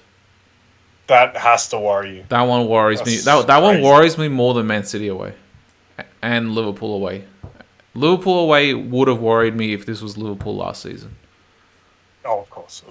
Even if Liverpool, even if they lost at the Etihad but put in a decent performance, maybe you'd be a bit more worried. But man, after seeing what they did on the weekend, you've got to be confident. And like I said, just if Arsenal can make it about football, they win that game hands down, because Liverpool can't compete with Arsenal football-wise this season. They can maybe do it for 15, 20 minutes. Maybe at Anfield they can do it for longer, and that's the whole point of Anfield. That's why it will still scare you. But for a whole 90 minutes, yeah. We'll get into that game, I guess, on the next pod once we preview. We will. But you know what? But we are very impressed with Newcastle, we must say. Yeah, like I said, considering they have 2 games less than Tottenham, equal points, much better defensive record. And like I said, if they beat United, they're a lock for top 4. I reckon they're a lock for top 4. And what United don't have Casemiro for another 2 games now as well. Yeah, I believe so. So let me just see who they have next. They have Brentford at home, and then they have Everton at home for the next 2 games without Casemiro. Yeah. So I'm not sure if I wouldn't be surprised if they don't pick up 6 points out of those 2 games. Yeah, So if they pick up, and that Brentford game looms large. Yeah, I wouldn't be surprised if they pick up no points, 1 point, or 2 points. No, I would be surprised if they pick up no points, but I would think talk it out. Yeah, I would be surprised, but I think in my head, I think they'll get 4 points. I think they'll beat Everton at home, but I don't think they'll beat Brentford. I wouldn't be surprised if Brentford could beat them. I just feel like these teams that are battling for survival, it I've never been in that position, obviously, and obviously not in the Premier League, but I just feel, at least the way that all these pundits, all former pundits talk about it, it feels like these teams that are battling for survival, that they it's a different mentality when you're battling for survival than when you're battling just like when you're middle of the table, for instance, like Brentford. So the Everton game can be as dangerous as any other game, really, because they're. Whereas if Everton, for instance, were in the middle of the table, I'd be like, yeah, I'd be shocked if United lost that game, but I'm not gonna. Honestly, I'm not gonna be shocked if they lose against Everton.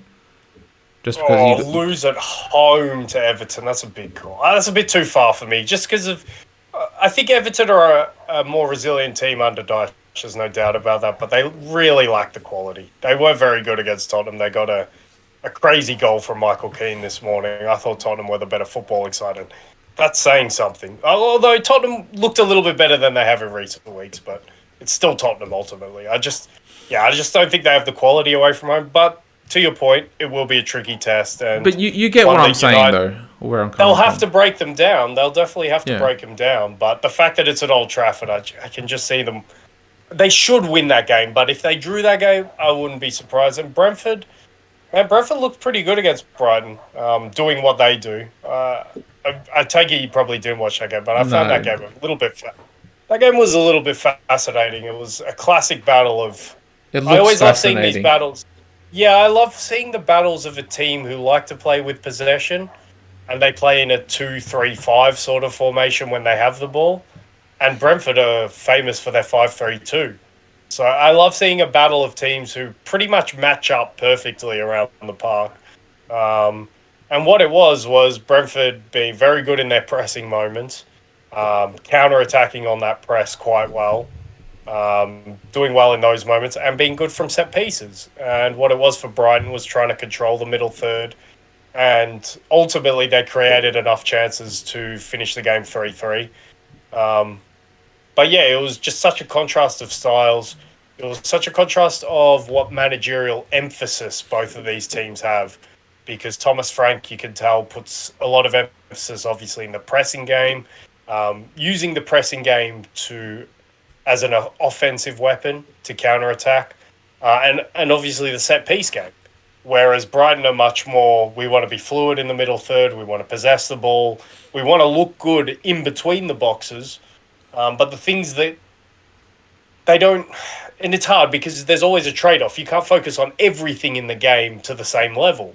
So Brighton clearly focus on that, but their set pieces take a little bit of a hit, and Brentford exposed that. So, yeah, really fascinating games in terms of that. And I must flag that I did say that I thought Brighton had more the firepower to be the chief challenger out of these two. I guess what I was dismissing too easily, and we don't know if it'll play out this way, but I was dismissing Ivan Toney a little bit too easily because he's got 17 goals this season and he is red hot. It just depends whether he can play for the rest of the season. That's if he can, then Brentford might be just as good a shout as Brighton to push as far. Just the thing with Brighton having games in hand really helps them a little bit. But yeah, they're on 26 games. I expect Brentford to be above Liverpool pretty comfortably by the end of Liverpool's tough fixtures against Chelsea, obviously, which we'll touch on at the end of the pod, and then Arsenal. I can expect Brentford will be above them by the end of that. So it will just be Brighton. Well, they might even be above Brighton by the end of that as well. So I was impressed by both of these teams. And yeah, just the contrast is style, fascinating match. Yeah, maybe I should go back and watch that one. Like a 3-3, you see that scoreline, you're like... Well, a lot of the goals happened early as well. Yeah. I think it was 3-2 at half time. So, but then we'll just touch on Arsenal quickly. Like I know it was against Leeds, but it was pretty much, City sort of set the tone. Like with a game in hand, they closed the gap. And then Arsenal, they go, well, if you can go out and do that, we can go out and do better. And you know what was interesting? Like, 4 or 5 weeks ago, I think around that blip. Without Bukayo Saka. Yeah, and without Bukayo Saka as well. But around that blip, I think City had like 10 more goals than us. So it was like a 10 goal difference. And now it's, 2 goal difference, I think. Yeah, 2 goal difference. Like, we closed the goal difference, like, to what... Similar to last year against when Liverpool as well. Like, you guys had almost exactly the same goals for, goals against, and obviously goal difference like that City had. And like not only are we like setting a pace in terms of points, but we're setting a pace or keeping pace with City in terms of goals scored and also goals conceded. Yeah, and that could be an extra point come the end of the season. So important to do that. But yeah, I think it went. Yeah, go on. I was gonna say, you know how last season I remember we talked about like that. Apparently, with the Premier League rules, there can be a 39th game, like a playoff game. Yeah. If you finish on the exact same points, the exact same goals for, goals against, and obviously and I think if you finish with the exact same, like obviously to finish on the same points, actually you can finish on the same points head to head. I think head to head as well has to finish the same, but I think also like wins, draws, losses have to finish the same, because you know how you can obviously finish on the same points even with more wins and so on. Yeah. So, and yeah, like City, they have 4 draws, 4 losses, whereas we have 3 and 3. So if we could potentially get that this season with Arsenal City rather than last season with City Liverpool, but who knows? Like, I know. what's going to happen over the next 9 games? But yeah, like Arsenal, they looked good. I gotta say, against Leeds, like what? Yeah, they did, and the most impressive thing was it was without Bukayo Saka, and yeah. I thought you could probably tell early in the game because Early in the game, yeah, you could definitely tell. Yeah, they didn't. The big thing why I think Bukayo Saka is Arsenal's best player is because of the gravity. How much he draws opponents straight into him, and you could tell Arsenal didn't quite have that gravitational pull of a player like that, but. Ultimately, they're playing with enough confidence and they have enough quality everywhere else, and with Gabriel Jesus back as well, then they'll fine. But did you notice something that's starting to develop with Arsenal's game though, at least with their front three, and you saw it in this game, especially without Bukayo Saka. In terms why them interchanging positions. Yep, they're interchanging positions. Whereas when you have Saka there, Saka's pretty much like, because he always draws in 2 or 3 players on the right hand side. Maybe Arteta likes having that because then that creates more space in the middle and also on the left hand side. But with Trossard, Jesus, and Martinelli, like they were interchanging throughout that whole first 45, 60 minutes. So it was extremely fluid, and that might be that next evolution. That Arteta's planning.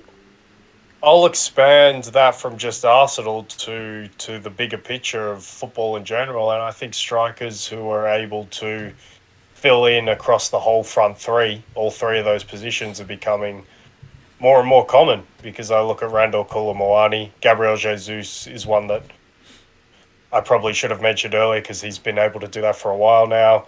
Openda from Lens. Even Benzema, the fluidity of a character. Yeah, Benzema was the next one I was going to mention. So he doesn't quite do it defensively like those other guys, but he does it definitely offensively, likes to drift. So yeah, I think it's just something that's becoming more commonplace, and that's why Gabriel Jesus has been such a good signing for you guys, even though he's been injured for a long time.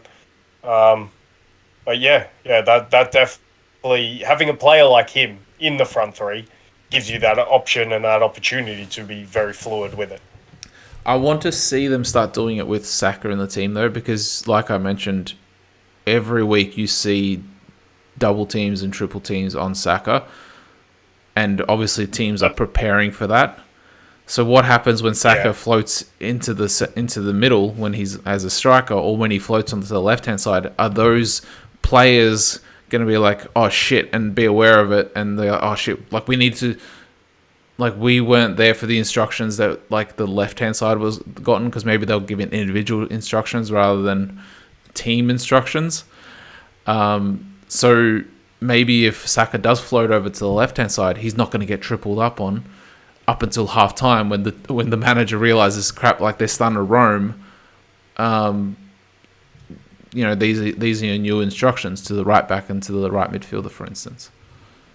That's definitely something that Arsenal will have to look at doing in the near future, but that tinkers with things a lot, and these players will have to be they already are very familiar with what to do, but if Saka starts to drift from being wide, Saka's so important out wide because he brings, like I said, the gravity all over to the right side. But you think about who plays behind him in Benjamin White, sorry. How much do you want him overlapping? He's not really that kind of fullback. I know he scores a goal, obviously, in this game because he gets himself into the box. And he's not bad at doing it. I'm not suggesting that. But it's not something I want him doing on repeat, really, because his qualities are more of a centre-back / centre midfielder. And I want him fixed in that position. So if Martinelli comes over to the right-hand side, then his tendencies to drift and your angles change. So it'll take a lot of fine-tuning to be able to be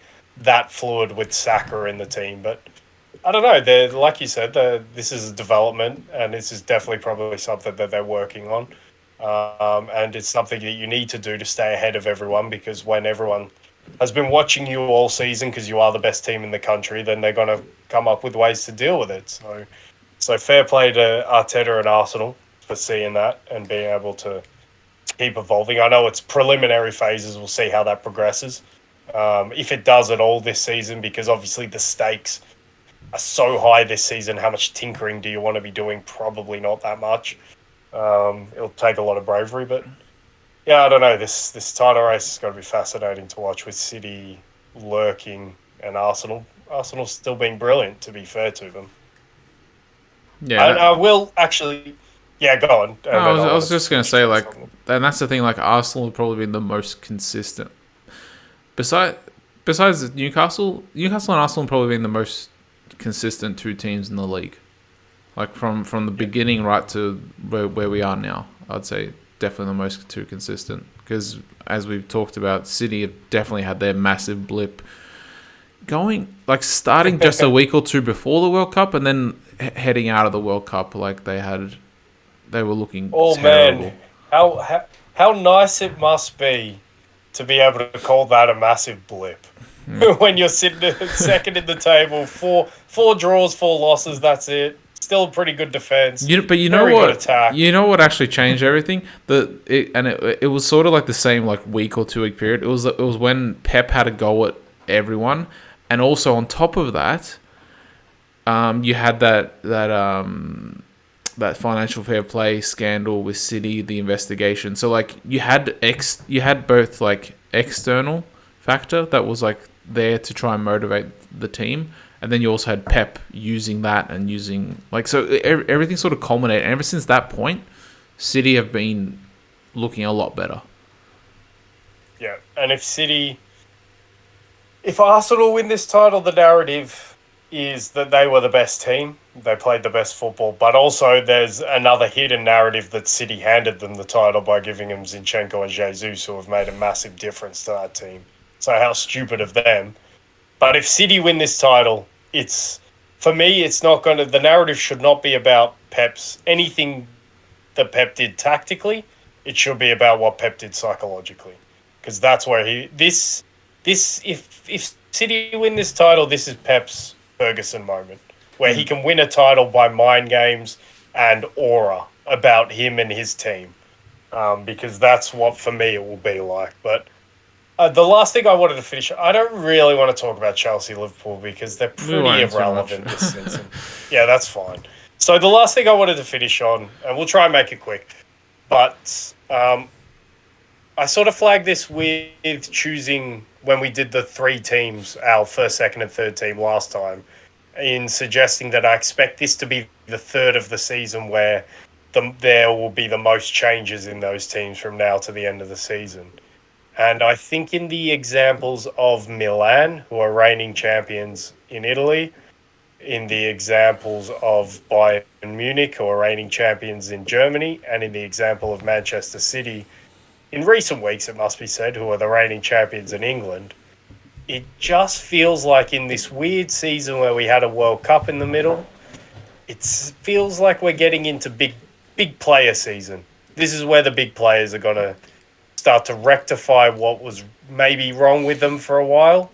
But it feels like we are getting to the crux of it, and it might, for me, maybe the season is just shifting into the big player season. And I must say that worries me a little bit for Napoli, and it worries me a little bit for Arsenal, because they are, by all intents, not Napoli in the league. Napoli in the not in the Champions league. League. Not In the Champions League. Yes, why not? They will win the league. Make no mistake about that. But yeah, it just feels like if you had to point to the anomalies of this season, those two are. And yeah, this weekend maybe saw a little bit of a shifting of those big players being able to, I don't know what it is, but maybe just a mentality shift.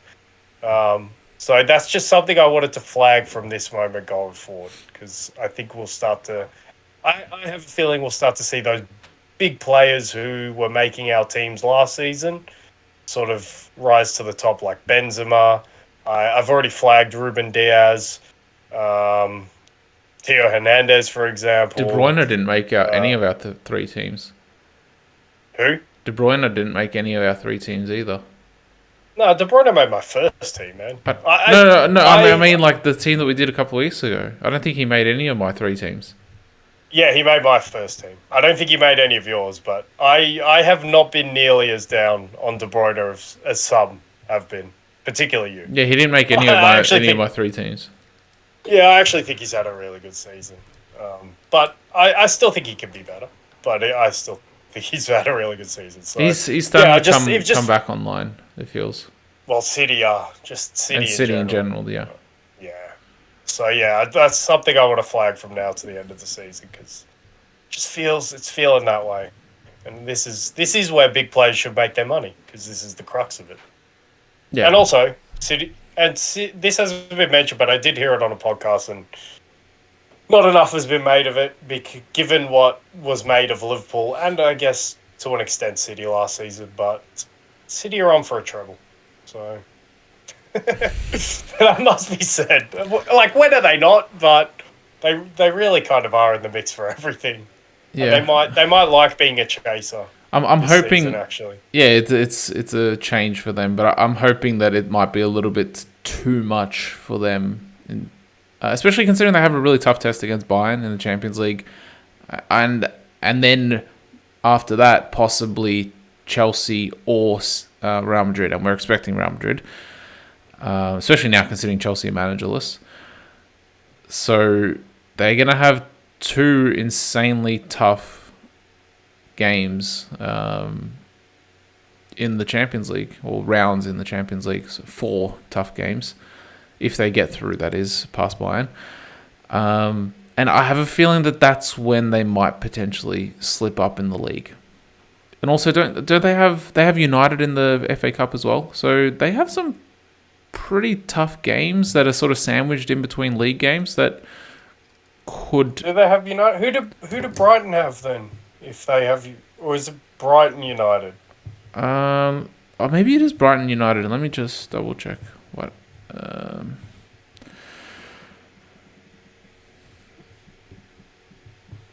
Gripping stuff to finish the play. FA Cup fixtures. Let's have a look. I didn't come up automatically. Oh no, okay. City have Sheffield Wednesday. All right.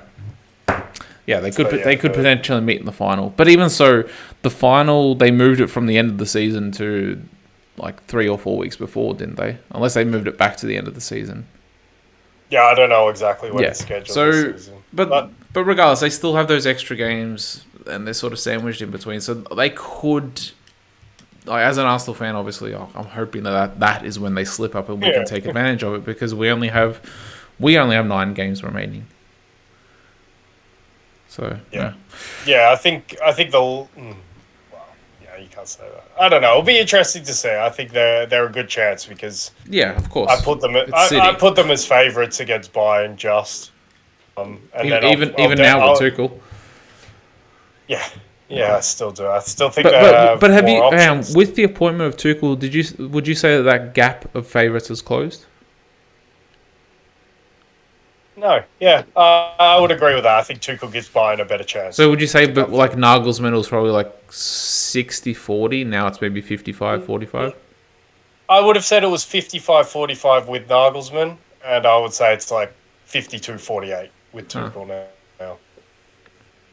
I thought it was close, even with Nagelsmann. I just thought City just had a few more options in different places and the manager.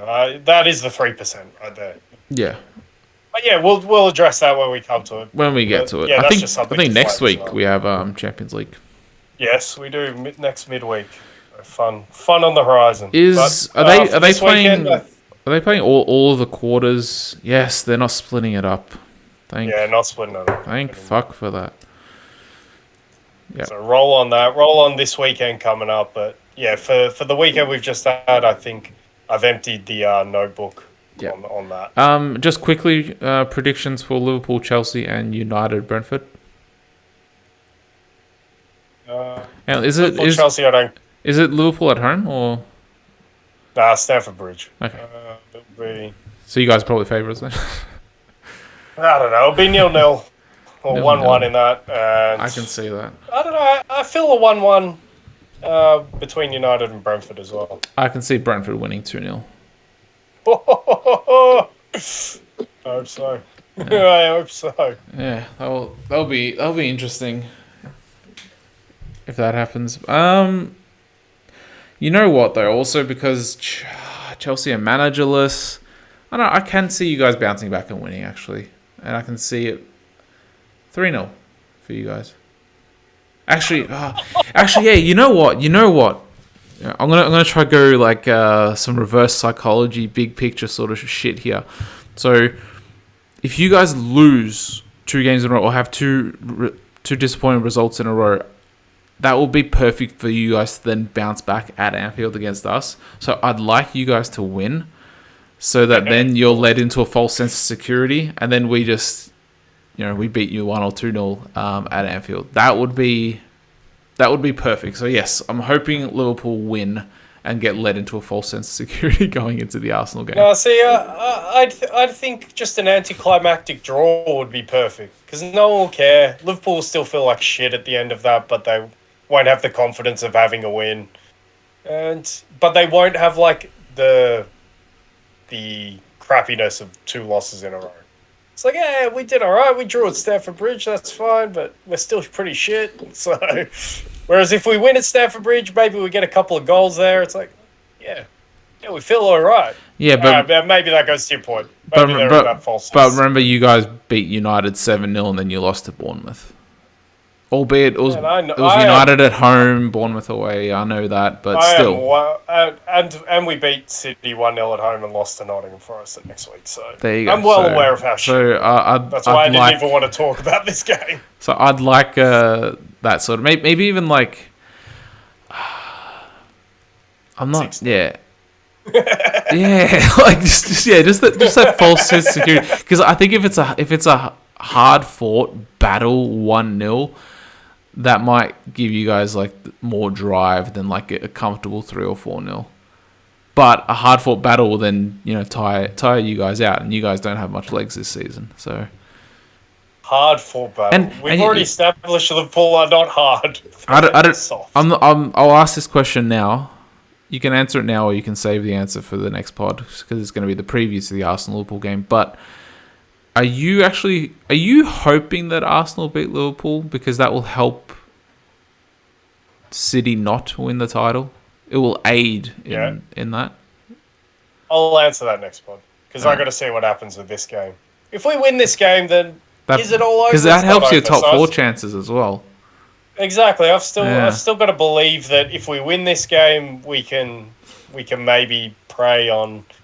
You got to think. I agree with you. I think it will be United slipping rather than Newcastle slipping now. So, but I still think they have that ability to slip. I will say I'm not all doom and gloom for Manchester United. I don't know if I finished this point on the Newcastle game, but I'm not all doom and gloom because I think defensively they actually look pretty good, and so I actually like their centre-back partnership compared to many centre-back partnerships all around Europe, to be quite honest. I would take Varane and Lisandro Martinez pretty high on any sort of draft of centre-back partnerships around Europe. Yeah, I think any top team would take both of them. I'm not saying they'd walk into almost any team, but like they would definitely be very strong first-team contenders for any team. And I'll also say if you take away, and look, you can't do this because they're part of the season, but if you take away the 7-0, if you take away the 6-3 6-2 at the Etihad. 6-3. And if you take away the 6-3, and if you take away the 4-1 at Brentford, Was it 4-0? Yeah, 4-0. And I can't remember, but it was 4 against. If you take away all of that and maybe put in reasonable scores like losing 2-2-1, then they're equal defensively with City and Arsenal pretty much. So, yeah. So if you take away those aberrations, they are a solid defensive team. But without Casemiro, that is jeopardised, and Brentford are not a team you would particularly want to face without Casemiro, I would say. Yeah. Well, they didn't. Well, Brentford aren't a Casemiro- team you want to face ever. Well, Casemiro didn't play in that first game. Yeah, so. in that game, of course. So maybe Brentford fancy it again. Yeah, so that's why I wouldn't be surprised if Brentford can. That's a pull off more result. interesting game than Liverpool Chelsea, for sure. Oh, 100%. And that's tomorrow night, so yeah, you can watch both games because they won't be on at the same time, so that's good. Anything else to add or anything? All good. 2-10 again. Cool. Well, we will be back later in the week. I guess I'm gonna have to do a little bit of editing in regards to that moment where I was muted, because. And this is an explanation to our audience. I don't know why. So I have a button that can mute my microphone, and obviously pressed it to mute myself so that you guys wouldn't hear the lawnmower outside by any chance. But apparently Caleb can still hear me over Discord even when the button's pressed and I'm apparently muted. So obviously he didn't alert me to it, so this is all Caleb's fault. So yeah, I'm going to have to use Caleb's audio because he records it as a backup. And so it might change a little bit for that moment. All my fault, guys. Sorry. Yeah, it's all your fault. I need to fix that because at least... And it happened only... It only started happening, I don't know, within the last couple of months. Because when we originally started doing this, you would tell me... I don't think the audience cares about it. I know, but I'm talking to you now. I don't. But we can do that after the pod. But you would tell me you're muted. I can't hear anything. And now, we'll figure it out.